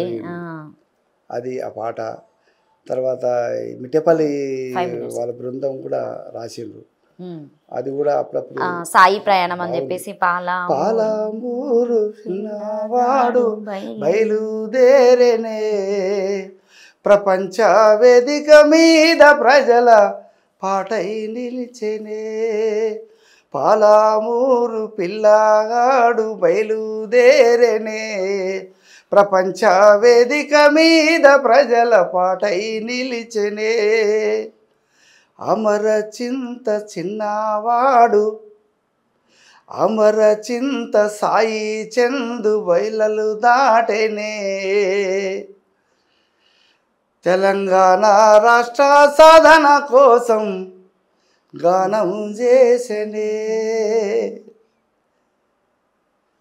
పాలమూరు పిల్లగాడు బయలుదేరేనే ప్రపంచ వేదిక మీద ప్రజల పాటై నిలిచెనే, అమరచింత సాయి చందు ఎల్లలు దాటెనే, స్వరాష్ట్ర సాధన ధ్యానం చేసి గానం చేసెనే, అందుకున్నాడమ్మా తండ్రి నుండి ఎర్ర ఎర్రని జెండా, అందుకున్నాడమ్మా తండ్రి నుండి ఎర్ర ఎర్రని జెండా, నింపుకున్నాడమ్మా నీలి జెండా స్ఫూర్తిని సాయి నిండా, హత్తుకున్నాడమ్మా గుండెలకేమో గులాబీ జెండా, పాలమూరు పిల్లగాడు బయలుదేరేనే ప్రపంచ వేదిక మీద ప్రజల పాటై నిలిచెనే, అమరచింత సాయి చందు ఎల్లలు దాటెనే, స్వరాష్ట్ర సాధన ధ్యానం చేసి గానం చేసెనే. ఎంత అంటే ఒక పాట అనేదే మీకు ఇచ్చి వెళ్ళిపోయింది అంతే. ఇంకా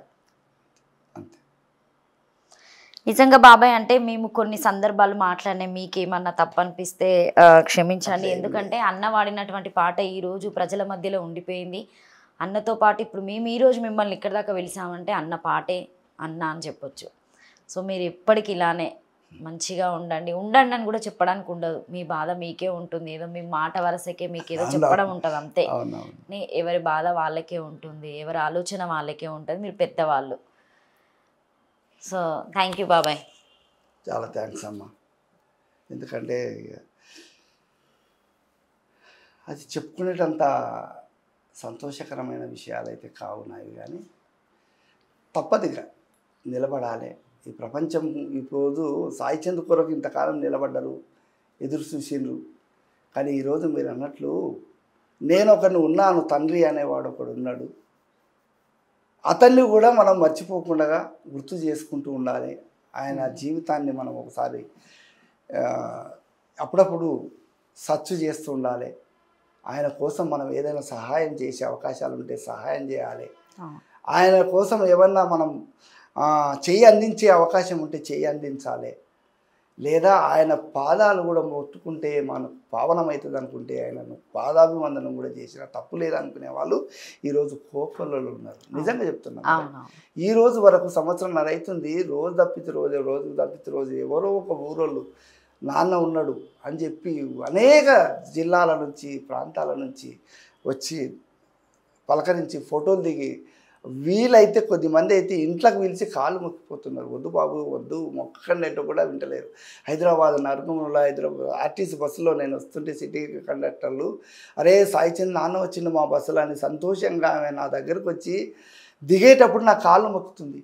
కండక్టర్, నీవు నా బస్సులో ఎక్కడమే పావనం మాకు, మా అదృష్టం సార్ అంటుండ్రు. జిల్లాలో కూడా జిల్లా బస్సులలో కూడా పోతుంటే, సార్ మీరు సాయి చంద్ వాళ్ళ నాన్న కదంటే అవునమ్మా అంటే, సార్ మీరు ఎక్కినందుకు చాలా సంతోషం సార్, మేము అసలు నేను ఈరోజు డ్యూటీ చేసినట్టే నీ కొరకు చేసిందేమో, అంత అదృష్టంగా భావిస్తున్నా. సాయి చంద్ నువ్వు మర్చిపోకుండా నువ్వు గుర్తు చేస్తున్నావు. నీ రూపం కానీ నీ పాట కానీ నీ మనసు కానీ చాలా గొప్పది నాన్న. మీరు నిజంగా ఆదర్శమైనటువంటి కుటుంబం మీది. చాలా సంతోషం. ఎందుకంటే ఇంత గొప్ప కొడుకుల్ని కన్నావు. ఎందుకు మొక్కుతున్నామంటే నీవు ఇంత గొప్ప కొడుకుల్ని కానీ ప్రపంచానికి వదిలేసినావు. నీ కుటుంబం కొరకు ఎన్నడూ కూడా ఆశించకుండా జీవిస్తున్నది నేటికి. సో అది గొప్ప విషయం. తండ్రిగా నీ పాత్ర నీ ప్రపంచంలో ఎల్లకాలం గుర్తుంచేటట్లుగా చేసుకున్నావు అని చెప్పి టీ స్టాల్ పోతే కూడా టీ స్టాల్ అమ్మాయి నీలాకనే ఉంటుంది. అమ్మాయి నన్ను చూసి మా టీ అంటే, సార్ సాయి చంద్ వాళ్ళ నాన్న వస్తారా అంటే, అవునమ్మా నీ కాలు మొక్కి నీకు స్పెషల్ టీ చేపిస్తా అని చేపించి టీ దాపి, నువ్వు ఎప్పుడు హైదరాబాద్కి వస్తే అప్పుడు నా దగ్గరకు వచ్చి టీ తాగిపోవాలి సార్ అని. దిల్సుఖ్ నగర్లో ఒక అమ్మాయి, ఇక్కడ బంజారా హిల్స్లో టిఫిన్ సెంటర్ పిల్లగాడు, నానా నీకు దండం, నా టిఫిన్ సెంటర్కి వచ్చినావు నువ్వు అనుకోకుండా అని కాళ్ళు మొక్కి టిఫిన్ ఎన్నెన్న తినంటే, వద్దు బాబు నేను 4 వడాల కంటే ఎక్కువ తినను అని చెప్తే కూడా నువ్వు ప్రతి నెల నాకు వచ్చి నా టిఫిన్ సెంటర్లో తిను. క్యాబ్ వెళ్ళే వాళ్ళు ఆపి, నాన్న నువ్వు ఎక్కడ వెళ్తావు దిగు, ఏడు దిగుతావు దిగు, నేను ఆపుకున్నది వద్దు బాబు నేను నడిచి వెళ్తా, నీకు కొద్ది దూరం వెళ్ళిపోతాను. ఆటో వాళ్ళు బస్ స్టాండ్లో దిగితే అట్లా నువ్వు ఎక్కడికి వెళ్తావు డాడీ ఎక్కువ ఆటో ఎక్కువ అంటే, లేదు బాబు నేను గిన్నె CBSలో బస్ ఎక్కి వెళ్తా, ఆటో ఎక్కి వెళ్తా, బస్ ఎక్కి వెళ్తా, నేను వద్దులే బాబు, లేలే నువ్వు నడవకూడదు అని ఆటో వాళ్ళు ఈరోజు ఇట్లా ఎక్కించుకొని వచ్చిండు. ఎంతమంది మేడం, నిజంగా చెప్తున్నాను, నేను నా ధన్యజీవిని. నాకు 2 కొడుకులు 1 బిడ్డ, కానీ కొన్ని వేల మంది బిడ్డలు అయినరు, కొడుకులు అయినరు. నాన్న నీవు జీవించాలి. అనేక మంది మేడం, నేను ఏ ఫంక్షన్కి వెళ్ళినా, ఎక్కడ వెళ్ళినా, ముఖ్య అతిథులు వచ్చినా, అక్కడ ఉండే జనాలందరూ ఆ ఫంక్షన్లో అందరూ నా చుట్టే ముగి, అన్నా ఓ ఫోటో తీద్దాం, నీ ఫోన్ నంబర్లే అని ఏడుస్తారు నా దగ్గరకు వచ్చి. ఎమ్మెల్యేలు సైతం, అరే సాయి చంద్ వాళ్ళ నాన్న వచ్చిండు అని చెప్పి, మొన్న దేవరకద్ర ఎమ్మెల్యే ఆల వెంకటేశ్వర రెడ్డి గారు ఒక మా మరదల కొడుకు చనిపోతే దశదిన కర్మకి వెళ్ళినాం. నేను వెళ్ళినా సార్ వచ్చిండు, అరే సాయి చంద్ వాళ్ళ నాన్న వచ్చిండా అన్న అని సార్ కూర్చున్నోడు లేచి, అరే సాయి చంద్ వాళ్ళ నాన్న వచ్చిండా, చాలా గొప్ప కొడుకుని అన్నవయ్యా, నాకు ఎంత గొప్ప పేరు తెచ్చిందంటే నీ కొడుకు, నేను ప్రతి మీటింగ్కి పిలిస్తే వచ్చిండు, అట్లాంటి కొడుకుని నేనే కాదు నా కుటుంబ సభ్యులు ఎవరు మర్చిపోరు నీ కొడుకుని. నీకు ఏదైనా అవసరం వచ్చినప్పుడు సహాయం చేయవలసిన అవసరం, నా చేత అవసరం అయితే నువ్వు నా దగ్గరికి రా అంటే మంచి ఇస్తారన్న. మా జిల్లా కలెక్టర్లు, వనపర్తి జిల్లా కలెక్టర్ గారు తేజస్ నందలాల్ సార్ ఉన్నప్పుడు లాస్ట్ ఇయర్ నన్ను ప్రత్యేకంగా పిలిచి, కలెక్టర్ ఆఫీస్ పిలిచి 15 నిమిషాలు ఛాంబర్లో ఉసనబెట్టుకుని ఇట్లనే ఎదురుబదు కూర్చోబెట్టి మంచి కాఫీ దాపి, నీ సాయి చంద్రుని తలుచుకొని ఇంత గొప్ప కొడుకును కన్నవయ్యా, ఇంత సింపుల్గా ఉండవు నువ్వు అని నేను ఇట్లా కూర్చొని ఇట్లా చేతులు కట్టుకొని మాట్లాడుతుంటే సార్ ఏమన్నాడు తెలుసా మేడం, మీరు చేతులు కట్టుకోకుండా అన్నాడు, ఫ్రీ ఇట్లా కూర్చొని మాట్లాడండి, నా ఒబీడియంట్ కాదు నువ్వు, యువర్ ఫాదర్, గొప్ప కొడుకుని కానీ నాకు ఫాదరు, గ్రేట్ఫుల్ అయ్యా నువ్వు అని దాపి నీ అవసరం ఎప్పుడు వచ్చినా నా దగ్గరికి రా, నేను ఎక్కడ ఉన్నా పర్వాలేదు, ఏ జిల్లాలో ఉన్నా నేను గుర్తుపెట్టుకుంటానని నాకు ఫోటో దిగిండు. ఇద్దరం కలిసి ఆ ఫోటో మా ఇంటికి ఆ ఫోటోగ్రాఫర్ ఇచ్చి పంపిండు. కలెక్టర్ నేను దిగిన ఫోటో, ప్రస్తుత కలెక్టర్ కూడా రోడ్డు మీద చేతులు కరచాలను ఇచ్చి, ఏమయ్యా వెంకటరామన్ బాగున్నావా, సంతోషంగా ఉన్నావా, ఆరోగ్యంగా ఉన్నావా, అమర్చింతనేనా ఇది, ఎప్పుడన్నా వచ్చినప్పుడు నేను వస్తాను మీ ఇంటికి అని సెకండ్ ఇచ్చిండు. మేడం నేను నమస్తే సార్ అంటే, నువ్వు సెకండ్ కలిపాయా అన్నాడు. అంటే ఏం మరి హైదరాబాద్లో కూడా ఒక సిఐ ఒక ఎస్ఐ నేను బస్సు ఎక్కుతుంటే ఆపి ఇట్లా ఆపినరు. నేను ఎందుకు సార్ నేను బస్సు ఎక్కిపోతున్నా, కొంచెం పని మీద అవుతున్నా అంటే, అరే కాదు ఆగు, నువ్వు సాయిచంద్ర వాళ్ళ నాన్న మాకు తెలుసు, నువ్వు ఆగు, సాయిచంద్ర నాకు ఫ్రెండు, నేను పీజీలో చదువుకున్నప్పుడు చాలా మంచి ఉండి నీ కొడుకు, నువ్వు కూడా అంత మంచివాడవయ్యా అని 15 నిమిషాలు రోడ్డు మీద ఆపి ఫోటో దిగి, ఎప్పుడైనా వస్తే బేగంపేట పోలీస్ స్టేషన్కి రా కలిసిపో అంటే ఎంత ఆదరణ మేడం అంటే. అంటే నేను అనేది అనేక రంగాలు, బ్యాంకులకు పోతే బ్యాంకుల్లో, హాస్పిటల్కి పోతే హాస్పిటల్లో. అంటే పిల్లలు మా నాన్న ఇది పోలీసు, మా నాన్న డాక్టరు, సో మా నాన్న టీచరు, మా నాన్న ఇదని చెప్పుకుంటారు. కానీ మీరు ఈరోజు అన్న లేకపోయినా కూడా నా కొడుకు వల్ల నేను ఈ పొజిషన్కి, అంటే పొజిషన్ అనేది అంటే ఏదో డబ్బులు ఇవ్వడం, ఏదో ఇండ్లు అవన్నీ కాదు, ఒక మర్యాద, పోయిన దగ్గర మనకు ఒక మర్యాద, సో గుర్తుపట్టడం అనేది అది చాలా గొప్ప, చాలా గొప్ప అని చెప్పుకోవచ్చు. అనేక మంది మేడం ఇక్కడ అమీర్పేటలో సిస్టర్స్ స్కూల్ అని ఒకటి ఉంటుంది. వాళ్ళు పిలిచి అక్కడ ఒక డైరెక్టర్ ఆయన, దానికి సంబంధించిన ఆయన పెద్ద మనిషి, 93 ఏళ్ళ వయసు ఆయన, నా కొడుకుది ఆల్బమ్ తయారు చేసిండు, మొత్తం వీడియో చేసిండు, తర్వాత ఒక బుక్లెట్ చేసిండు. నన్ను పిలిచి, నేను నీ కొడుకు మీద ఒక బుక్లెట్ తీసిన, ఒక వీడియో తీసి పెట్టిన, ఆడియో తీసిన అని చెప్పి నాకు ఒకరోజు పిలిచి గౌరవం ఇచ్చి, నేను ఒక పారితోషికం కూడా ఇచ్చి చేతిలో పెట్టిండు. నువ్వు తీసుకెళ్ళి, నువ్వు అడగవు, మేము ఇవ్వాలి కానీ నువ్వు అడగవు, కానీ నువ్వేమనుకోవద్దు, నీ బిడ్డ కూడా బాగా చదువుతుంది, నీ బిడ్డకు పనికి వస్తుంది అని ఒక పారితోషికం చేతిలో పెట్టి, వద్దు సార్ నేను పలకరించి వచ్చినా కానీ పారితోషికం కొరకు రాలేదు సార్ అంటే, లేలే నాకు తెలుసయ్యా నీ మనసు అని ఆయన చాలా మీ గొప్పతనము అనే చెప్పొచ్చు ఏదైనా కూడా. ఎందుకంటే ఈ స్టేజ్లో కూడా అంటే కన్న తండ్రి కోరుకునేది ఒకటే, నాకు అబ్బాయి పుట్టాలి, అంటే మేము చనిపోయినప్పుడు తల కొరిగి పెట్టాలని అందరు ఆ కోరిక, అంటే దానికోసమే కొడుకుంటే బాగుండు అనుకుంటున్నారు ఇప్పుడు. అప్పటి నుండి ఎప్పుడో పురాతనం నుండి కొడుకే ఖచ్చితం అన్నటువంటి రోజుల్లో ఇప్పుడు ఇద్దరి కొడుకులని చేజారిపోయిండు. అయినా ఇంత బలంగా ఉండి, అంటే బలంగా అంటే ఏదో ఆరోగ్యంగా అని కాదు, ఏదని కాదు, అంటే ఒక మనోభావం అనేది మీరు నింపుకొని ఒక స్ఫూర్తిని తెచ్చుకొని, లేదు ఇంకా నేను ముందు అడుగు వేయాలి అన్నట్టుగా. ఇప్పుడు ఆడపిల్ల కూడా ఉంది, ఆమె జీవితం కూడా నిలబెట్టాలి. మేడం నా బిడ్డ కూడా మేడం, నేను ఇద్దరు కొడుకులే కాదు, నా బిడ్డ కూడా అంతటి స్థానం నాకు ఇచ్చింది మేడం. నేను ఎందుకు చెప్తున్నానంటే 5th క్లాస్ నుంచి నేను స్కూల్స్ చైర్మన్, నేను primary school chairman, high school chairman, కాలేజీలో ఇంటర్మీడియట్లో చైర్మన్, డిగ్రీలో చైర్మన్. చెప్పండి, ఎక్కడ పోయినా నాకు నా బిడ్డ నుంచి నన్నే ఎన్నుకుంటున్నారు వాలంటరీగా పేరెంట్స్. నువ్వే ఉండాలని 5వ తరగతి నుంచి 10వ హై స్కూల్లో నేను చైర్మన్గా అయిన తర్వాత మా ఊళ్ళో ఒక స్కూలే కట్టించిన. నేను చైర్మన్ అయిన తర్వాత ఒక స్కూల్ నిర్మాణం చేయించిన తర్వాత కాలేజీలో కూడా మా బిడ్డ ఇంటర్మీడియట్ చేస్తున్నప్పుడు మరికెల్లో అక్కడ కూడా నన్నే ఎన్నుకున్నారు చైర్మన్గా, పేరెంట్స్ కమిటీ చైర్మన్గా. నువ్వు ఉంటేనే బాగుంటుందా, నువ్వు బాగా మాట్లాడుతావు, నువ్వు చెప్పగలుగుతావు, అధికారులను కూడా అడగలుగుతావు, ఏమన్నా గ్రాంట్స్ వస్తే రాబట్టగలిగే శక్తి నీలో ఉంది అని అట్లా టీచర్స్ అంటే ప్రిన్సిపల్స్తో సహాయం అందరూ కూడా మీరే ఉండాలి సార్, మీలాంటి వ్యక్తులు దొరకరు మా కాలేజీలో, ఇప్పుడు రికార్డ్ అయి ఉంటుంది మీలాంటి వాళ్ళు ఉండడం వల్ల అని. నా బిడ్డ వల్ల అక్కడ ఇంటర్మీడియట్లో మేము పేరెంట్స్కి ఒక అవగాహన సదస్సు పెట్టిండ్రు, ఆర్ఎస్ ప్రవీణ్ కుమార్ సార్ సెక్రటరీగా ఉన్నప్పుడు పెట్టినప్పుడు నేను నా భార్య వెళ్ళినాము. వెళ్తే అక్కడ అన్ని ప్రోగ్రామ్స్లలో మాకే ఫస్ట్ ప్రైజ్లు వచ్చినాయి, పాటలుల్లా ఆటలుల్లా అన్నిట్లో వస్తే చివరికి మాకు ఒక మెమోంటో ఇచ్చిండ్రు. ఏం మెమోంటో మేడం అంటే ఆదర్శ కుటుంబం అని ఇచ్చిండ్రు నా బిడ్డ వల్ల. నిజం మేడం, ఆశ్చర్యం, మాకు అనుకోకుండా జరిగింది. అట్లా నా బిడ్డ వల్ల కూడా మంచి పేరు వచ్చింది. ఈరోజు నా బిడ్డ పైలట్గా గవర్నమెంట్ సీటు రావడం అనేది పెద్ద విషయం. అది స్టేట్లోనే 6 మందికి వస్తే 6 మందిలో నా బిడ్డ ఒకటి. గ్రేట్, చాలా గ్రేట్. నా బిడ్డ కూడా అంత గొప్పగా నన్ను అసలు చాలా మంచిగా చూసుకుంటుంది నా బిడ్డ అంటే ఇంకా నాకు చాలా ఇక ప్రాణం. అన్ని దగ్గర నుండి ఆమెకి అంటే ఒక మెచ్యూర్ మైండ్ వచ్చినప్పుడు అన్ని దగ్గర నుండి చూసింది కాబట్టి ఏ సిచ్యువేషన్స్ అయినా కూడా మా డాడీ ఇంతవరకు ఎదుర్కొని మమ్మల్ని ఇప్పటివరకు మా వెంటంటూ ఉండని చెప్పేసి ఇక ఆడపిల్ల కాబట్టి ప్రతి సిచ్యువేషన్స్ ఇప్పుడు జరిగేటి అన్ని చూసుకుంటుంది. చాలా చూస్తుంది సో మేడం. ఏదేమైనా బాబాయ్ మీరు మంచిగా ఉండాలి, ఆరోగ్యంగా ఉండాలి, ఏదన్నా ఉంటే గవర్నమెంట్ని కూడా మళ్ళీ మీకు సపోర్ట్ చేయాలని అయితే మేము మనస్ఫూర్తిగా కోరుకుంటున్నాము. Thank you. అంత మంచి బిడ్డనిచ్చినా కూడా దేవుడు కొన్ని సందర్భాల్లో ఓర్వలేడు అని చెప్పేసి మాట్లాడుతూ ఉంటారు పెద్దవాళ్ళు. అవునవును, అది మీకే జరిగిందని చెప్పి అదే నష్టం జరిగింది మేడం మాకు నిజంగా కూడా. మా ఇద్దరు కొడుకులు పోయింది కానీ బిడ్డ ఉండడం వల్ల నాకు ఈరోజు కొంచెం ఒక కంట్లో దుఃఖం ఉన్నా ఒక కంట్లో సంతోషం ఉంది. కనీసం ఆ బిడ్డను చూసుకోనన్నా మేము ప్రాణం లేచి వస్తుంది. థ్యాంక్ యూ బాబా. చాలా థ్యాంక్స్ అమ్మ మీకు కూడా. సో చూసారు కదా అండి, సాయి చంద్ అన్న కాదా అందరికి తెలిసిన విషయమే. ఇదైతే వాళ్ళ నాన్నగారిని ఈరోజు ఇక్కడికి ఎందుకు పిలిచామంటే అన్న చనిపోయి కూడా 1.5 year అవుతుంది.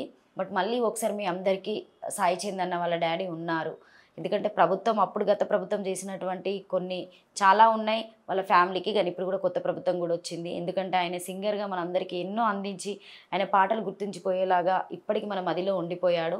ఇప్పుడున్నటువంటి ప్రభుత్వం కూడా ఏదైనా వాళ్ళ ఫ్యామిలీకి సపోర్ట్ చేస్తే బాగుంటుందని మేము మనస్ఫూర్తిగా కోరుకుంటున్నాం. మీరు కనుక ఈ వీడియో నచ్చితే లైక్ చేయండి, షేర్ చేయండి, కామెంట్ చేయండి. Thank you.